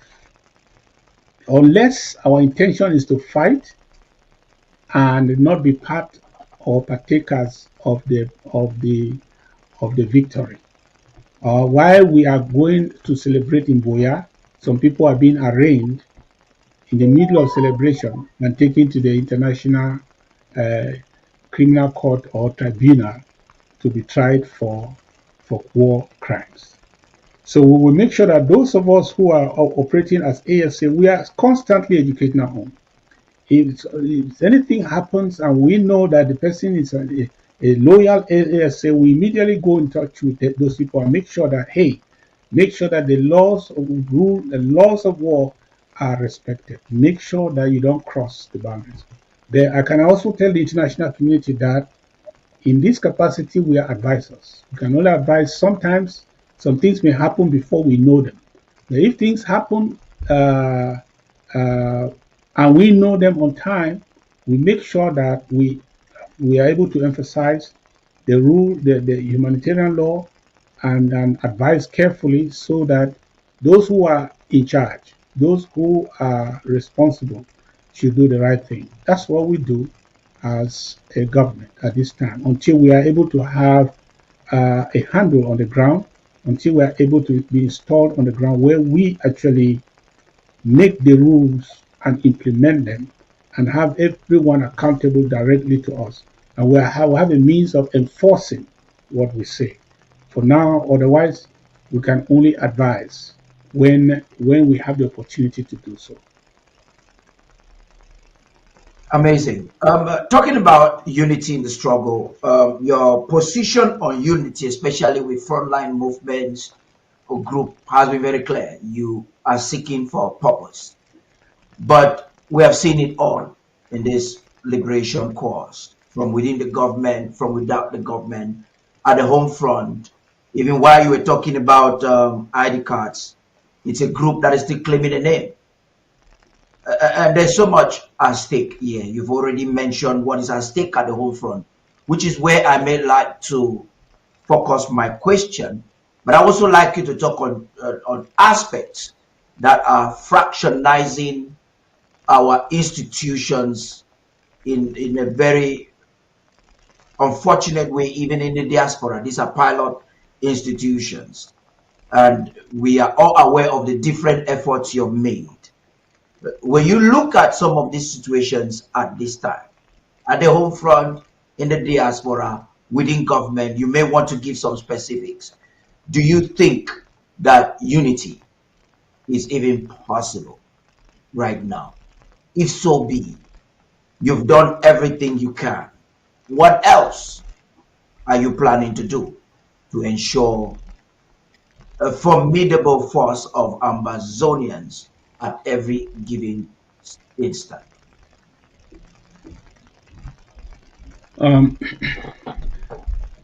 I'll really take this seriously because some people are trying to reach me to tell me or ask me what I can do again that we have not done. So I have taken time to reflect on this. So let me tell Ambazonians where I stand on the question of unity. I went back to our history, right down from 1952 to 1961. And I can tell you that in 1952, from 1952 to 1961, there were many political parties. The CPNC was there. The KNDP of Dr. John Gufoncha was there. The KNC of Dr. Endeli was there. So it was actually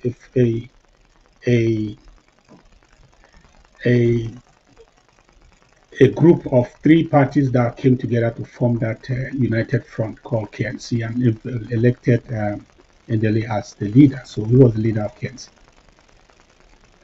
These parties were different from each other. They were not the same. They were different parties. Even during the plebiscite, they remained different parties in 1961. The only time they united is when there was need for them to come together and face La République as one. Dr. EML Endeli was in Fumban.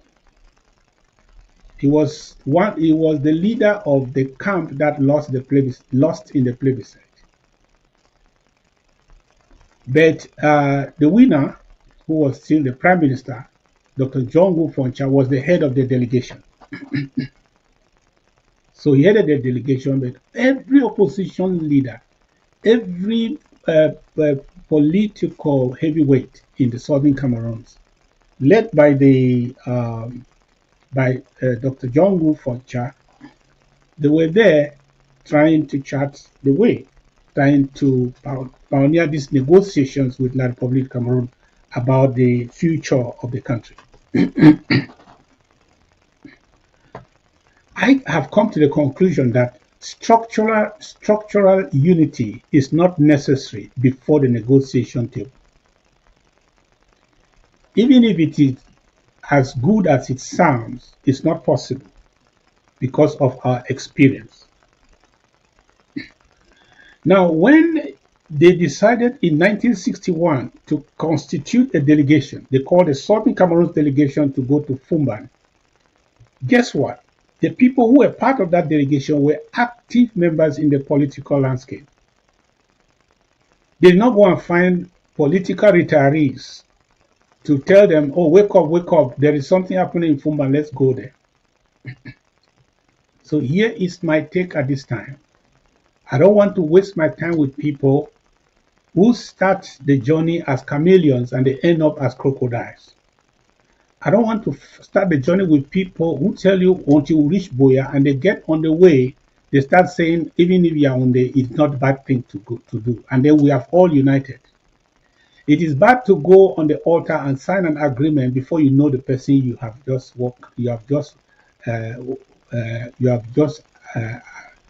entered agreement with. At this struggling phase, And given all the experiences we have, my prescription would be that let us continue to do what we do. Let us continue to do what we do and remain relevant in the struggle. Continue to do what we are doing to improve on this our gains on the ground, to maintain our gains on the ground. When the moment comes, and the moment will come, sooner or later, the moment will come, when La République du Cameroon will want to sit with us on the table. Either because they cannot fight us anymore, because they don't have the power to, or because we are able to get what belongs to us. That moment will come. Yes. When that moment comes, it will be like the day Switzerland called me and said, can you put together these people, some of the leaders, can you bring them all together so that La République du Cameroon has expressed interest that they are ready for mediated talks? I said yes. That is how I took my phone. One thing with me is that even my haters are the ones whom I refuse to take my call. I don't hate anyone in this struggle to the point I cannot take my phone and call them. Someone will just be very embarrassed to receive my call. I don't break bridges because I don't hate. My heart is in the right place. I don't hate. I don't walk by malice. So I was able to call every one of them and put them together. And that is how the Ambazonia coalition team was established. So did we have a structural unity before the formation of the Ambazonia coalition team? The Ambazonia coalition team was likened to the Southern Cameroon delegation that was formed by vibrant and viable entities, political movements that we came together, that I was able to bring together so that we can meet La République as one people. Even though anytime some people faint and you have oxygen in your pocket and you give them oxygen, and sometimes when they wake up from their coma, they go and look for their gloves and start punching you as if to say, why did you give us oxygen to revive? Of course, they are the same Ambazonia coalition team that later on said they have fired me. I don't know what that firing means. So I want to show you that is what will be. When that moment comes, I will still look around, not from retirement homes. Not from retirement homes. I will look around and see those people who are active. Just like John Gufoncha looked around and saw Endele, and saw Kofele Kale, and saw all those other people who were still there with him and said, please, can we go together and go to Fumban and decide the future of our nation? People who are still in the race don't unite with people who have abandoned the race. That's what I'm saying. People who are in the race don't unite with people who are race. People who are for don't unite with retirees. When the moment comes to collaborate, the purpose of collaboration or unity is to come together to do something, right? Because it's not to dissolve our separate existence. It's to come together to do something. So what are we going to be doing if you are already sleeping? So what does it mean? We should go and ring your bell, wake up. Say, what is happening? Can you come? No, let me tell you what will happen on that day to some of these retirees in the struggle. If you are a retiree, they will think that you have some technical know-how that you can be useful in the process. We can really co-opt you to work for Ambazonia if you are willing. But for any kind of unity to take place, it has to be between the unity of the active forces to carry out the work they are supposed to do. Because I am scared of anyone who has retired from a struggle, because I don't know where you stand now. And I don't want to base my judgment on what you said 3 years ago or 4 years ago. You are who you are today, not who you were yesterday. So when that moment comes, we'll make that decision at that time who are going to be part based of on this process to work together. Not based not on not who a structural, not a structural unity of let's put a structure so that we can unite, and then when you put a structure and take everyone by name recognition, you just take and put there. What do you think you have created? No, no. You cannot, you have created. you cannot unite active employees with retirees in the same union. And so, what are you creating? Some people have retired. They have dissolved. They have disintegrated. I'm not insulting them, but that is the reality. Yeah. I don't want to call names. People have disintegrated. They have dissolved. They are nowhere to be found. But because in your Their mind. subconscious you still have a particular name, you tell me that unity means send them a phone message. If you want to know that some people have disintegrated and completely disappeared, go to their Facebook pages. Show me the last time they posted anything about Ambazonia. You can see about 2 years ago. They are gone. I mean, no, I'm not. That is not what supporting the struggle is. It's not even posting on Facebook. I just want to show the extent to which they have completely disintegrated and disappeared. Then somebody will tell me For that unity means that I should wake them from sleep and bring them together so that we can. Okay, what do they bring to the table? Anytime you are talking of unity, the question is, you want to unite? You want us to do this? Okay, what are you bringing to the table? What are they bringing to? What would they bring to the table? Ndeli was selected because he had something to bring to the table. They wanted that the agreement that will be reached, the followers of Ndeli should also subscribe to that agreement. The other political leaders, they had something they will bring to the table, not just their intellectual baggage, but also their own for their following. They were bringing their for their people along. But no, when you are alone, you are now. Once upon a time, you were 15 of you. Now you are by yourself. Then you say, "Let us unite." What are you bringing to the table? So, but when that moment comes, as I said, without despising anybody, some people will be on the table because of their their technical know-how in the project to think that they can make a contribution, and then other people will be on the table practically because they have they bring legitimacy to the process by bringing the people that are following them. So individuals don't unite with the government; they work for the government. There's no government that unites with individuals. Individuals work for the government if the government needs them. But individuals don't unite with the government. Say this, I am Sako. I've united with the American government. No, no. It is an association that unites with an association. A movement unites with a movement. If you are just an individual, you don't unite with a movement. They might recruit you and you make use of whatever you have. That's the reality. Because I don't even know who is who now. Looking at the struggle, not in the past, but in the present, looking at the home front, looking at everything that is going on. For me, I told us from the beginning that the war is in Ambazonia. All of us are just supporters. So when I look at your footprints, I look at your presence, I look at what you do from the ground to here. And some people, they don't exist, to tell you the truth. That is the truth. They don't exist. And you want to unite, you unite with people. You don't unite with shadows. We don't think like La Republic uses pictures. They organize a ceremony, they put Paul Bia's picture there.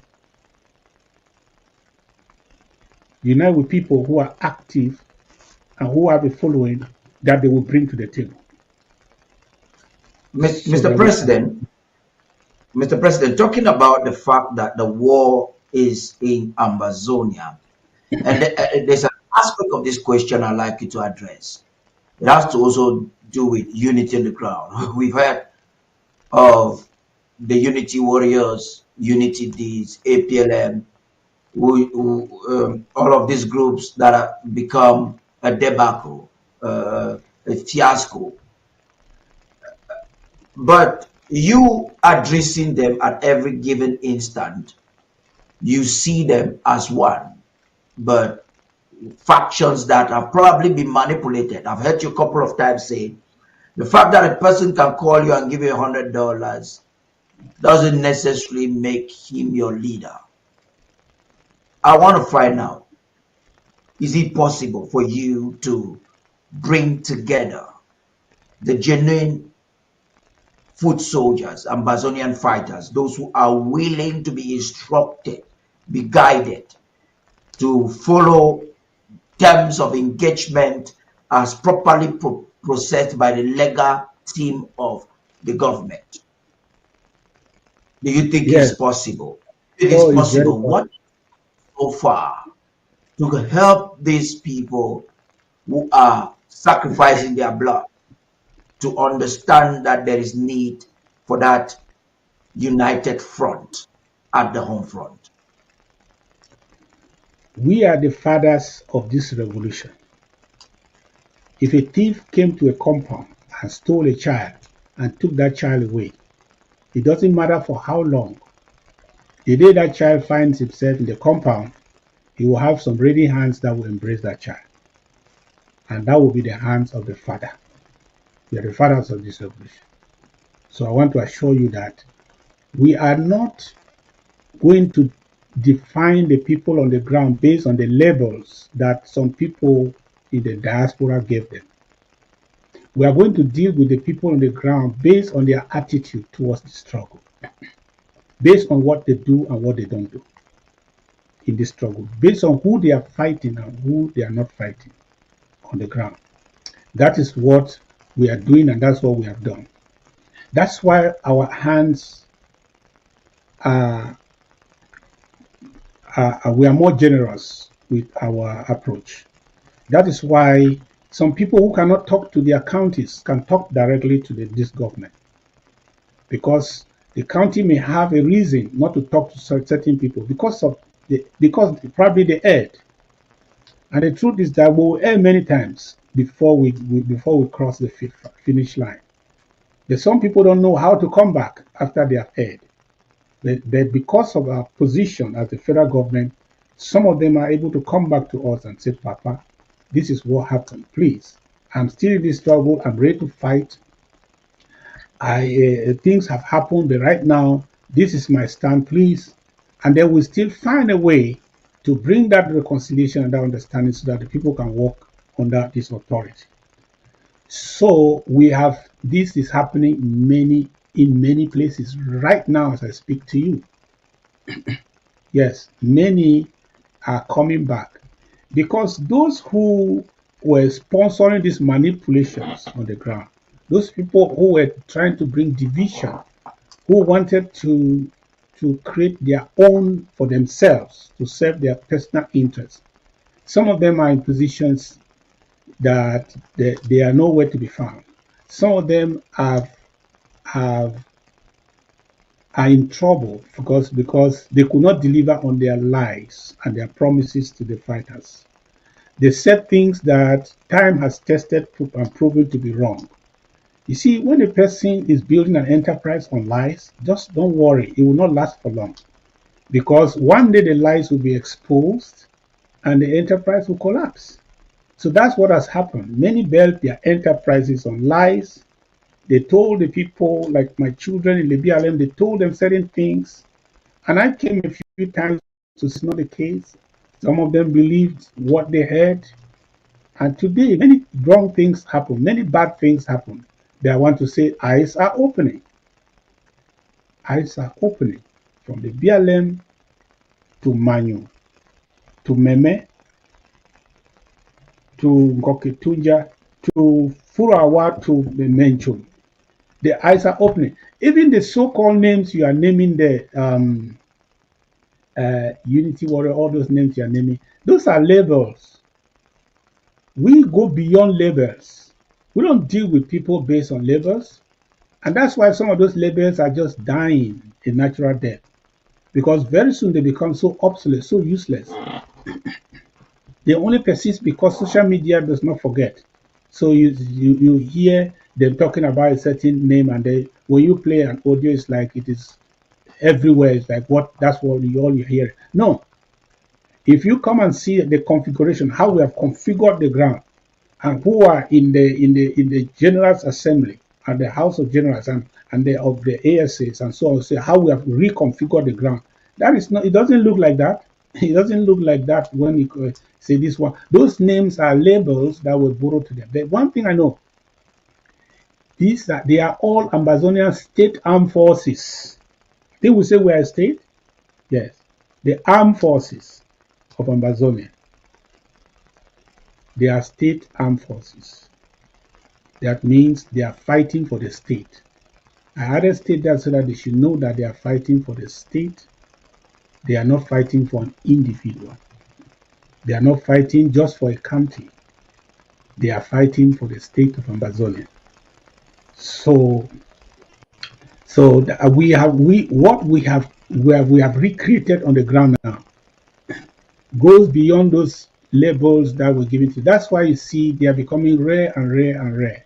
You don't see them with all those all those things, because it's not enough to just give somebody a t-shirt and a label and label his videos. Whenever videos come out, you put your logo there. No, that's not the struggle.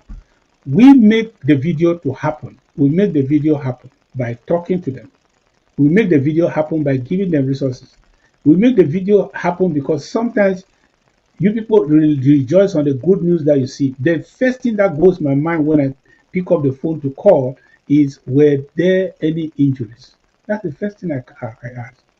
And when they are there for the injuries, nobody knows.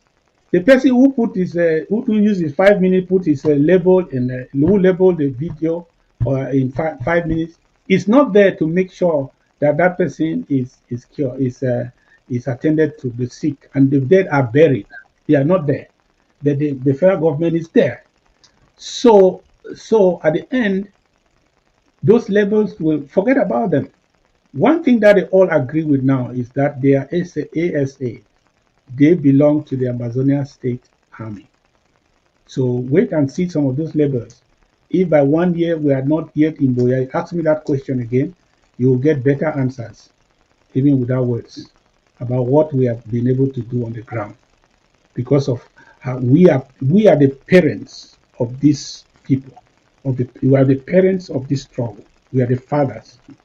And we will not allow any child to be molested by anybody, and we say go and own it because you molested the child. That child is ours. Yeah. It's our position to fix it, to make the child what we wanted the child to be in the first place. And we do so carefully. That's commendable of your leadership, Mr. President. I would like to conclude on this issue of unity. I want to get deep into your government and leadership that has proven to be very responsible. But there is no hiding to the fact that your government has been plagued with some internal hurdles, challenges for quite a while. Before the close of last year, you organized the Truth and Reconciliation Community as a means to provide solutions. I repeat what you say all the time, solutions to the problem. I don't know if the recommendations that were made by that committee has been implemented, but apparently we see escalation on certain aspects from top government officials within government. Ambazonians are seemingly worried of such situations because these are individuals or group of individuals they're looking up to, and they're expecting some understanding, some adherence at least to the laws of the government, even though we do not have enforcement. We've seen some of these individuals questioning the orders in council, the constitution, as a means of sponsoring their rhetorics and narratives. These are very pertinent issues that could make or mar our collective endeavor. Mr. President, when you're looking at this, what do you have to tell Ambazonians in all of this? Where should Ambazonians go from this? And how do you expect to handle them every single day as it continues to spread? You know, the doctor provides therapy, but he does not promise uh, health to anybody. He provides therapy, he cannot guarantee health for anyone. That is also the position I am. When I see a problem, I try to find a fix for it. The Truth and Reconciliation Commission wanted to look into what was being said by many, so that one, I will find out what the truth is and what the truth is not just me, but the people of Ambazonia. And then when that, and in the process also find a way to reconcile with each other, so that we continue pursuing the enemy that we have been pursuing together as a people. You know, the recommendations of the Truth and Reconciliation Commission are being put in place.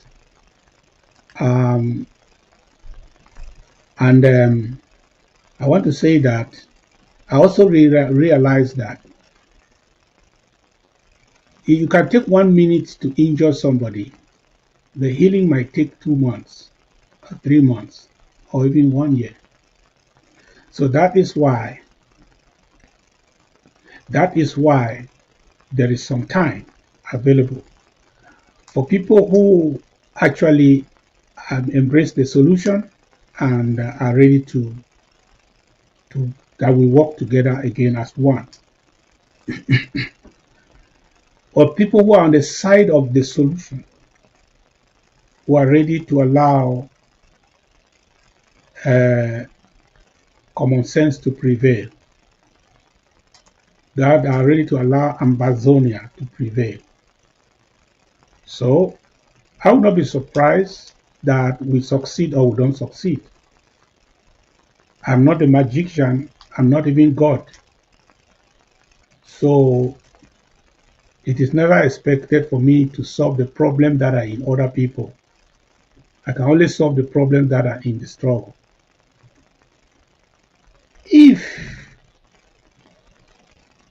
Even with God, if he gives you an opportunity to say yes or no, otherwise we will be robots.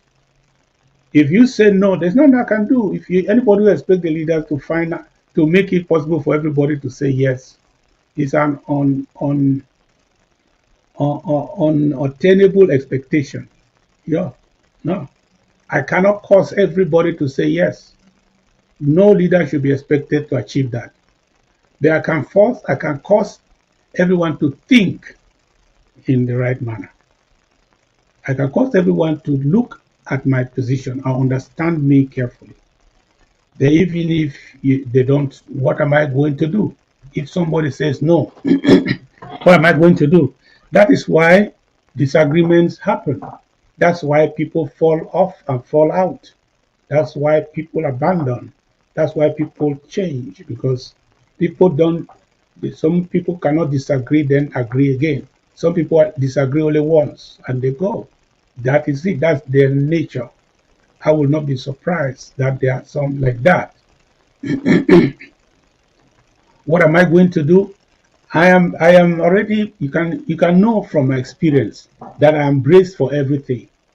There's nothing that can surprise me now in 2025. Everything that is playing out today has played before. There's nothing new in this struggle. Having been around for 7 years and gone through everything that we have seen or been part of, can you point to anything that looks like it is strange? No. So that means I'm prepared for every scenario. But I don't precipitate scenarios. That I take my time in order that I should not lose my cool and my sense of logic, to make sure that whatever happens, the only thing I do The only thing I do as a leader is to make sure that I do my best, because my conscience will worry me when I do not do my best. But if my best was not good enough, I don't blame myself. What do you want me to do? Should I dissolve myself and turn myself into some engine oil that I will put in one machine so that it works? No. If my best is not good enough, I don't even blame myself. I take it for what it is. So I want to tell Ambazonians that if you want to have a cool head, just go on, and now you don't even need to buy a book. Just go on Google, or go on Google and go and look for just choose any revolution at random, and then start reading. Make it you are reading from April. If you read it, you will discover that there's nothing new under the sun. Everything that you would think that if you cover your eyes, you think that they're talking about us. Then you will now read it, then you discover that it is not us, it's some other people they're talking about. Everything that's happening to us is common to a revolution. The expectation that it's a kind of congregation that we are all like a church, all of us are following some order and so on is a mistake. Because do you know that a revolution is usually the people who actually champion revolution in a normal society, they are the crazies. Yeah. Yeah, you go to the family, they are the crazy ones. If I have about 6 of my brothers, I'm supposed to be one of the crazies, or if not the craziest. If you go to the struggle right down on the ground, you see those children who are fighting, the people who call generals and colonels and so on. Go to their family circle. They are the crazy ones. They are the ones who said, it's enough. I know this thing, and this is wrong. I cannot sit here and accept this. To hell with this. If I die, let me die. That's crazy. In a normal society, you are crazy to think like that. And so we bring all that baggage into the revolution. And you think when you are talking to every one of us, you think we are normal people. And also the revolution too has affected us in many ways. I want to tell you that some of us in this struggle right now, if we go for psychological evaluation, we will not pass. Because we are psychological wrecks. Every day with videos of this one has killed, this one has died, blood has shed, and so on. We are traumatized people. In fact, when you are even granted asylum, some people go through evaluation. Some people go through mental health therapy because of where we are coming from. It has affected us in many ways. People's attitude have changed tremendously, and it changes with time. We are affecting people in different ways. But some of us, our faith is so rooted in the spiritual side that sometimes we have this therapy ongoing that people don't even know. But it's not like that with everybody. So I want to assure you that whatever is going to happen will not be the end of this struggle. Whatever good happens will not be the end of this struggle. Whatever bad happens will not be the end of this struggle. Even if I will not sing the song that until the last man standing. It's not the song. It's our slogan. Until the last man standing. It means that there is a possibility that at a certain point, only one man will stand. The question will be, will you be that one man standing or the rest that will be on the floor? That's a possibility. There is a possibility like that, Mr. President, though a lot of Ambazonians may not want to consider that. And I'd like to use this, could I call it a scientific or a medical approach to tackle this, to enforce on the same question so that you can handle it. They say one of the ways of treating cancer is by eliminating cancerous cells. You've mentioned your efforts and doing your best. And a lot of Ambazonians, members of government, would have seen that you've done your best. First of all, to show leadership, to be fair with every individual or groups of individuals involved with mayhem within government. In an eventuality where this persists, where there is persistence, and Your efforts are not yielding sufficient fruits. The individuals are not adhering to any solution provided, no matter how good they may seem. My question to you, Mr. President, again as a leader, how do you intend to employ government instruments to ensure that order be restored and enforced, and that those who are still the good seats in courts are not contaminated in their effort to fight for Ambazonia? You see, every bad person you see today was once a good person. And I know that even some of the people too who are good today, tomorrow may be numbered among the bad people. So I'm not even flattered anymore by people saying good, this one is good, I am good, the other one is bad. Because I'm telling you, if this thing has not changed me, it has changed me the way I look at human beings. Yes. If this revolution has not done anything to me, because there are certain times I stand on the mirror like this, I say, is it still me? Because I've seen angels grow horns in 2 days. And I look at them, I cannot recognize them. I've seen it. I've seen all kinds of colors. So the question is, what do I do now? And I'm not going to do this as a matter of labels of good and bad. No. One thing with leadership is that leadership is not only knowing what to do, but knowing how to do it and when to do it is part of leadership. Because your intentions notwithstanding, knowing what to do is not good enough. Because if you do it at the wrong time, you might be wrong. Even if the content of your action looks right. If you do it in the wrong manner, you are still wrong, even though the content of your action, the intention is good. So that is what leadership is. When I sit here, I'm trying to make decisions. I want to be right on time. I want to be right in content. I want to be right in the manner.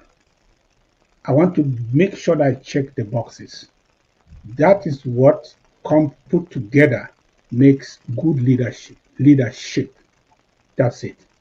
So the problem is that the one thing too in leadership is that everybody wants to do your work, and it becomes very difficult.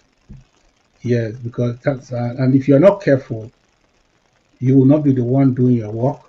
Somebody else doing it for you. Because if you take away that decision from my space, why am I a leader again?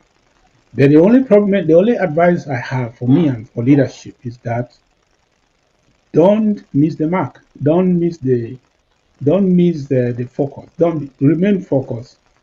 Don't let nothing go out of sight.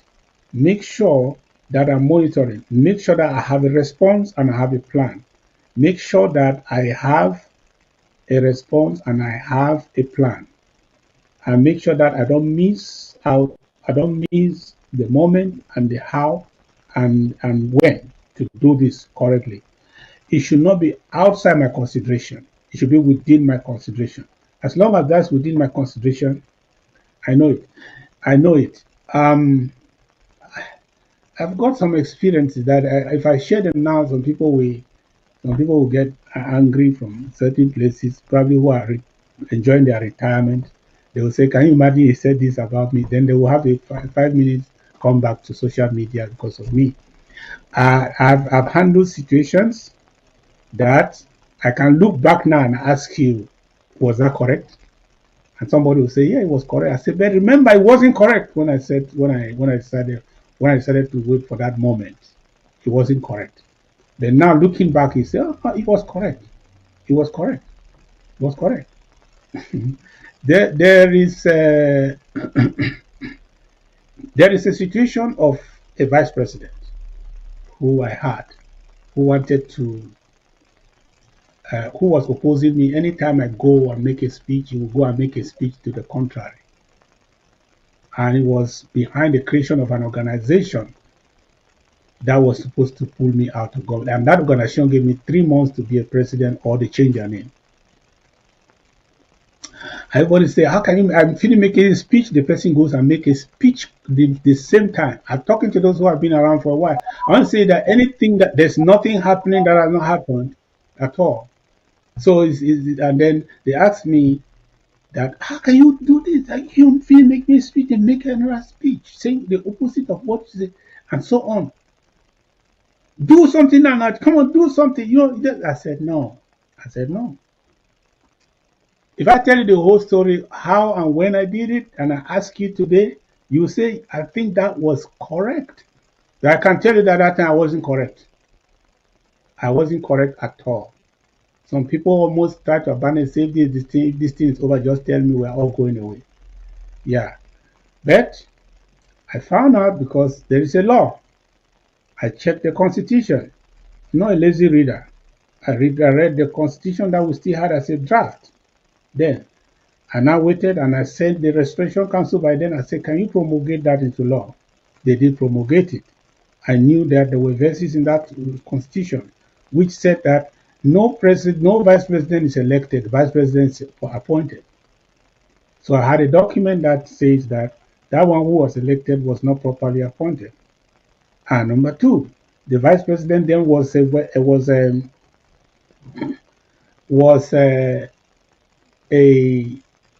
XX.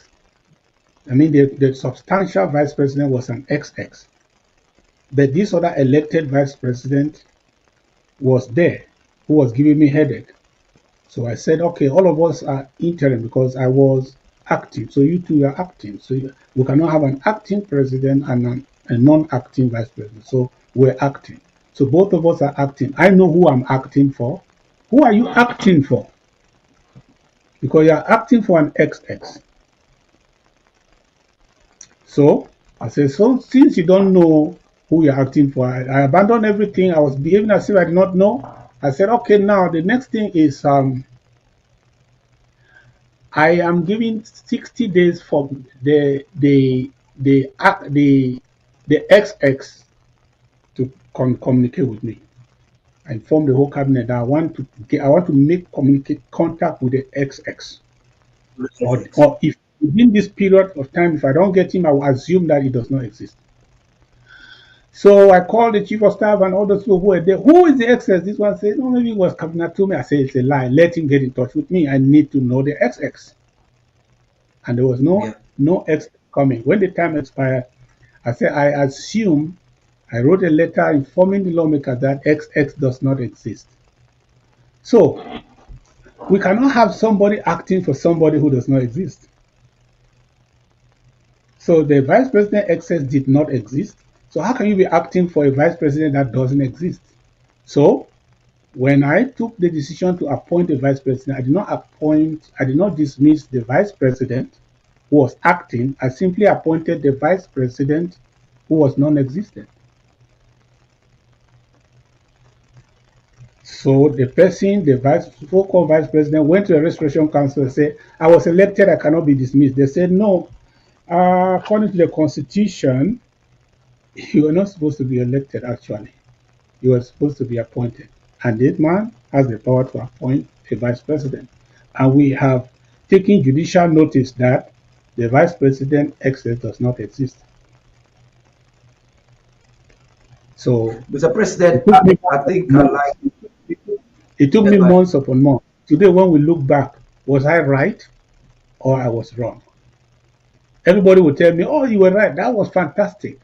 So I did not have my eyes off the hook. I'm not confused.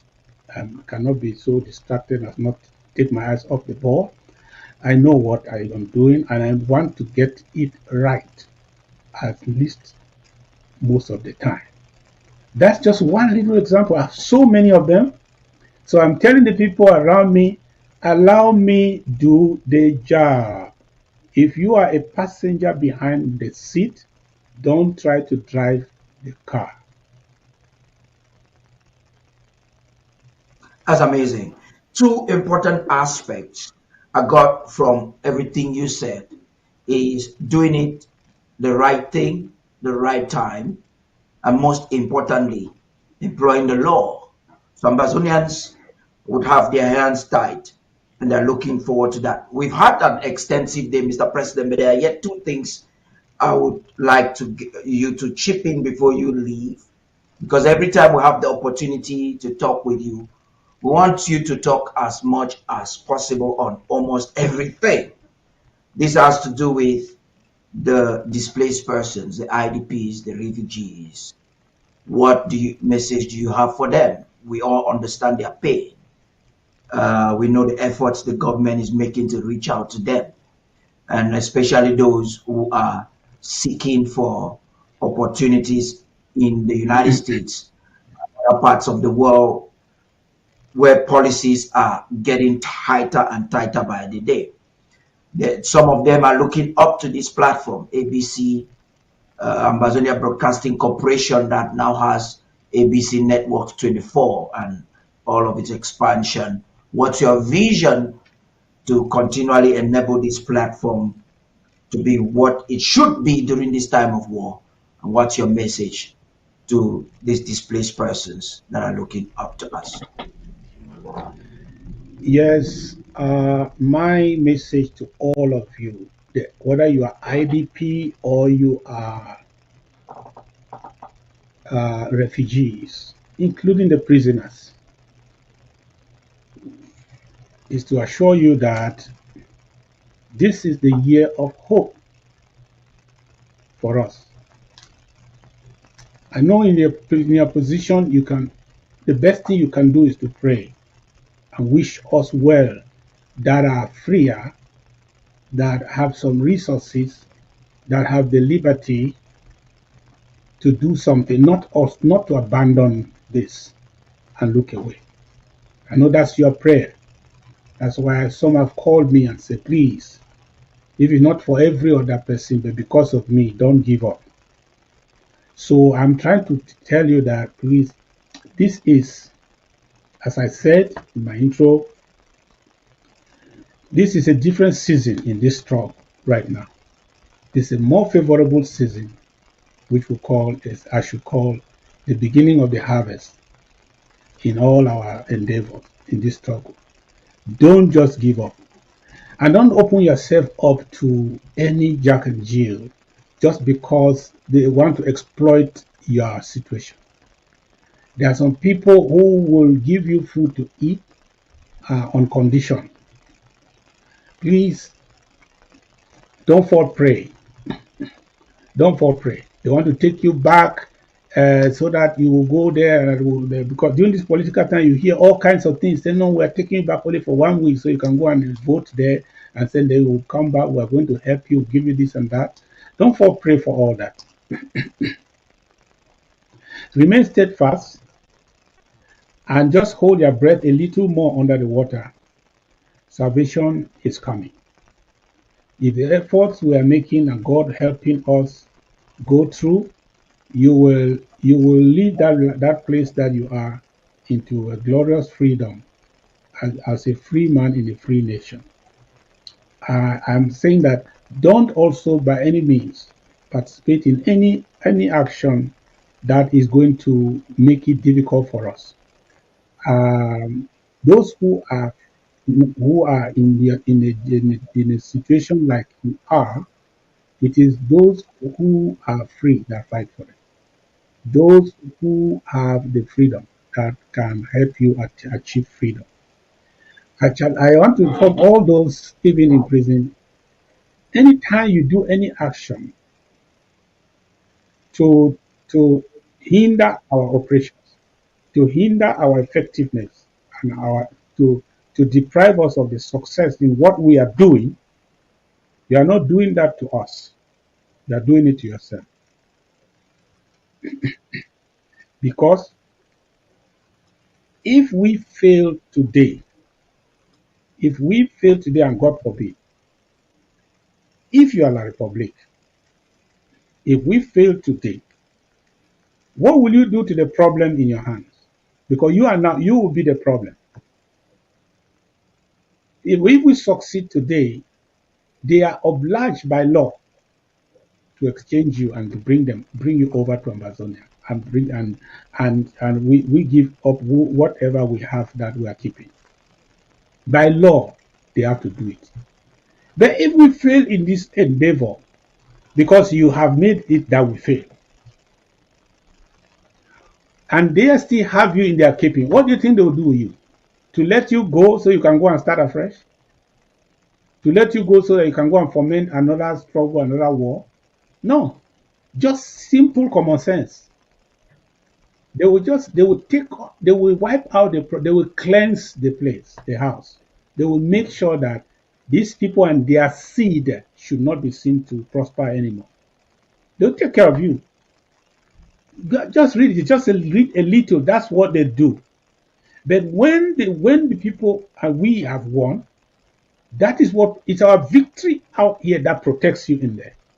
That's the truth. Yeah. If Yeah. we are winning, you become untouchable. But when we are losing, you become a prey. I don't know how some people who told anybody that once you are in prison, the people outside don't matter. You can fight for your freedom by yourself. Are you kidding me? No, they will No. not.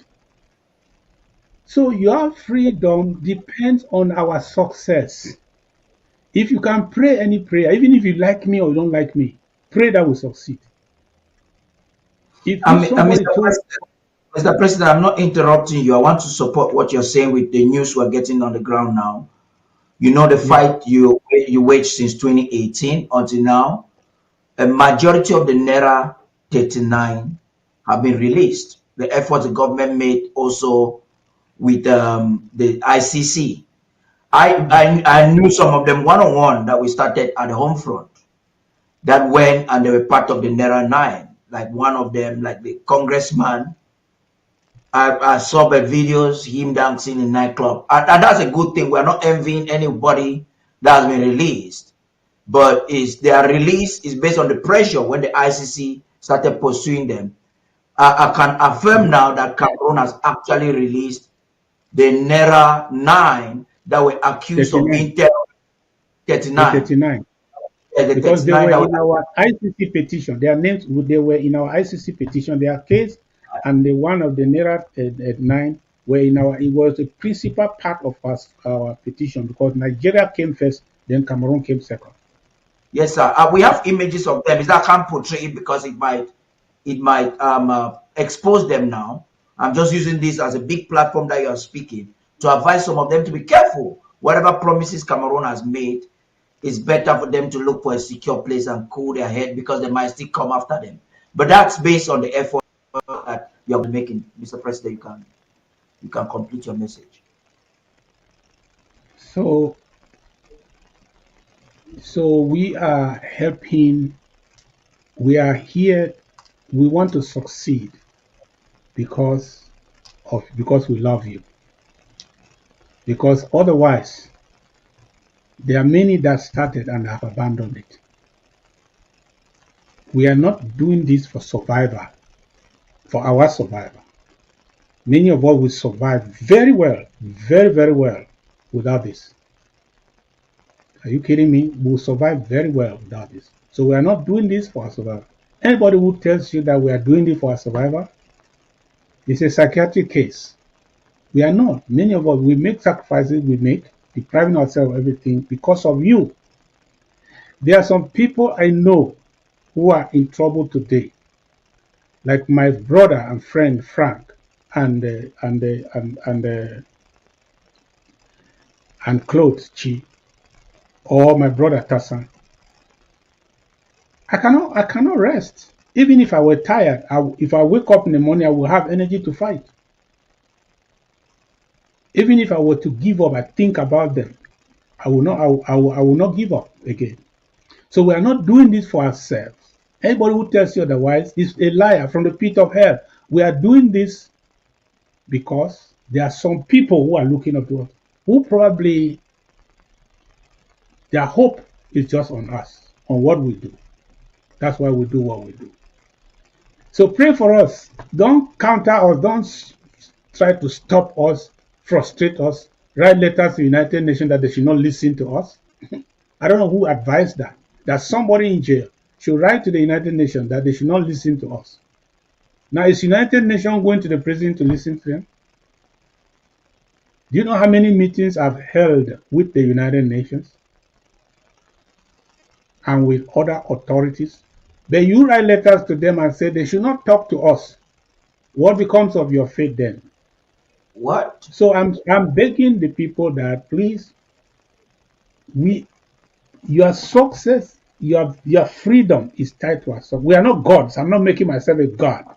But I'm saying that under the understanding how these things work, revolutions work, and liberation wars work, your safety, your respect in that place that you are, your survival in that place that you are, at the end of the road, depends on our success. We that are free and still fighting, it depends on us. That's the truth. If you argue, so please just join us. You don't need to like us, but wish us well, because we wish you well. Otherwise, we too will give up, and we will lose a country like all of us. The material speaking, we might not really lose much. That's the truth. Wonderful. Well, Mr. President, we cannot conclude this evening without talking about the draft coming up on Saturday.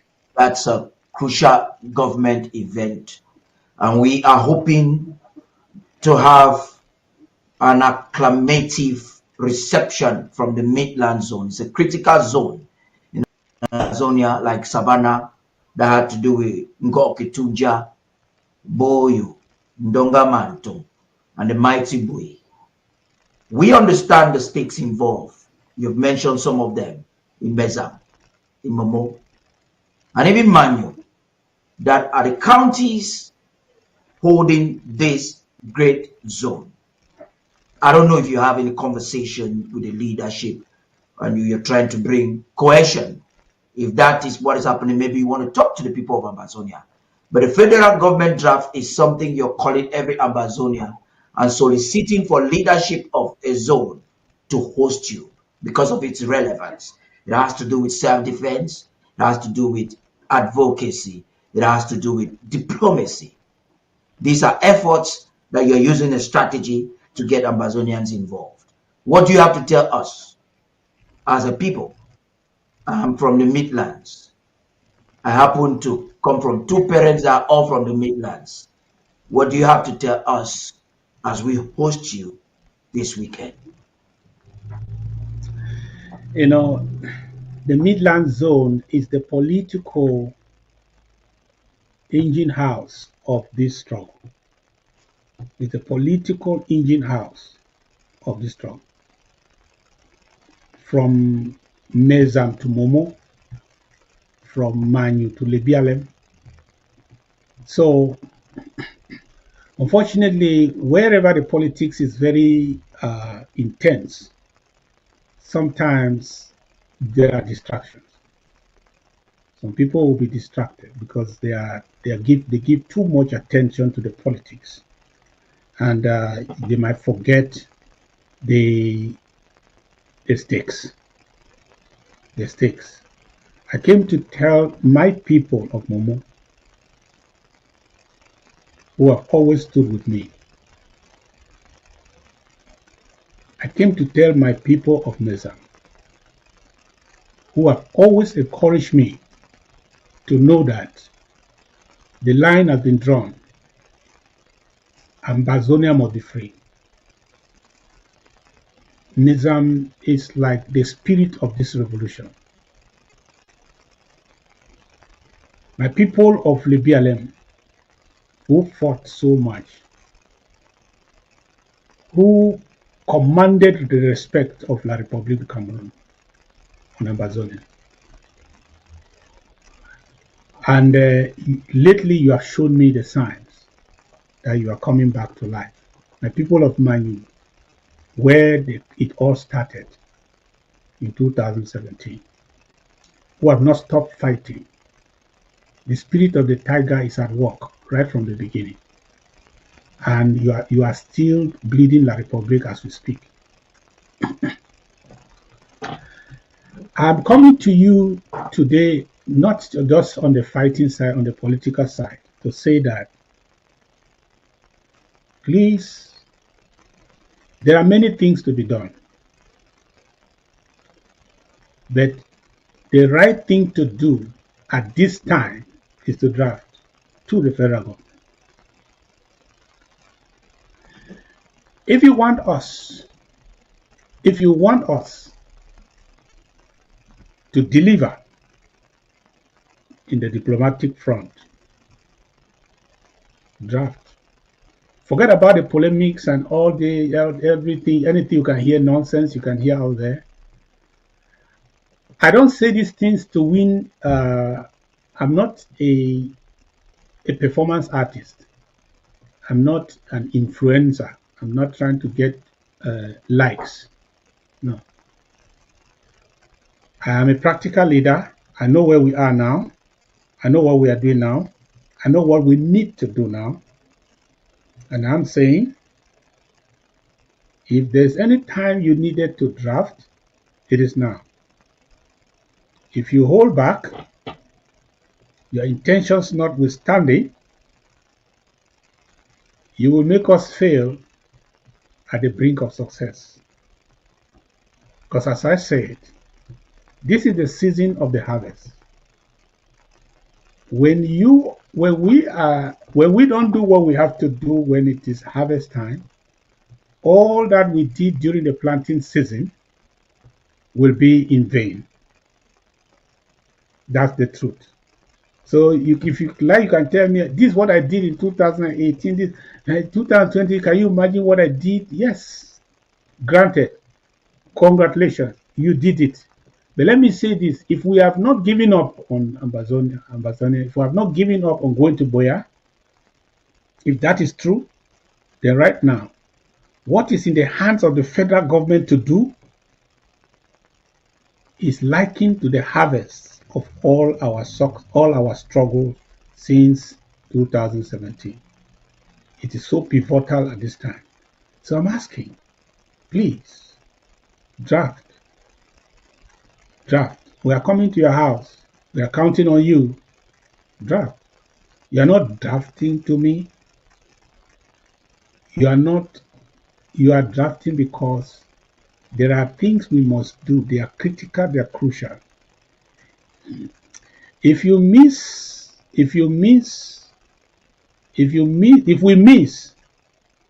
the waiting can be long. The waiting can be a long waiting. If you want us to get there sooner than later, then do your part and let God do the rest. I'm coming to you like one that you guys chose, and you still put the mandate on me. You still gave me the baton, and I am still at the forefront. I'm saying that if you don't give me what I need, don't ask me what have you done or where are we now. So you want to know where we will be? It will be determined by what you do this Saturday. Do it and even do more. I challenge those who have already drafted. If you can, and God blesses you, do more. As I said, we need more now, not less. Because during the harvest, I saw my parents. Sometimes they were coming back in the night because they cannot afford to leave their fruits in the bush. They will get bad. You cannot afford to miss this opportunity. They might miss it forever. So that's my appeal to you. I want to assure you that we are doing everything we can. With some of the things that we are doing right now, if we don't have the money, we will not. You see, my brothers who are in Kansas City, we are trying to do something heavy lifting. I believe that we are walking towards the year of their freedom, the moment of their freedom. If every box checks what we are doing right now, they will be able to spend maybe 1st October with their families, then we have to do what we have to do. We cannot set all these expectations based on nothing. I count on you as you count on me. God bless you. I hope to see you on Saturday. Thank you very much, Mr. President, for respecting the time and being with us for close to 3 hours. This is surely exhausting, but we appreciate your leadership dearly. Ladies and gentlemen, fellow Ambazonians, it was the President of the Federal Republic of Ambazonia, Commander-in-Chief of the Ambazonian State Army, laying out his blueprint as we move on for this war or with the war. We look forward to seeing you on Saturday. Until then, it was Tarh Paddy King, your host.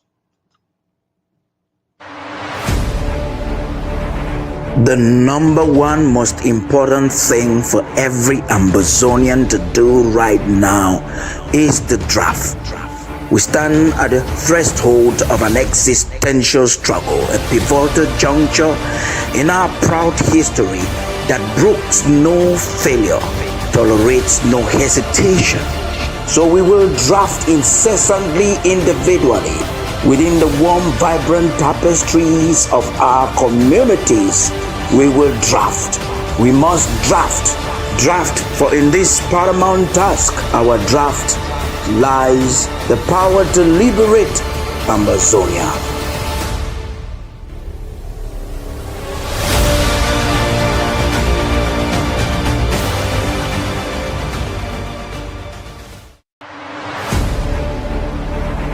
The number one most important thing for every Ambazonian to do right now is the draft. We stand at the threshold of an existential struggle, a pivotal juncture in our proud history that brooks no failure, tolerates no hesitation. So we will draft incessantly, individually, within the warm, vibrant tapestries of our communities. We will draft. We must draft. Draft, for in this paramount task, our draft, lies the power to liberate Ambazonia.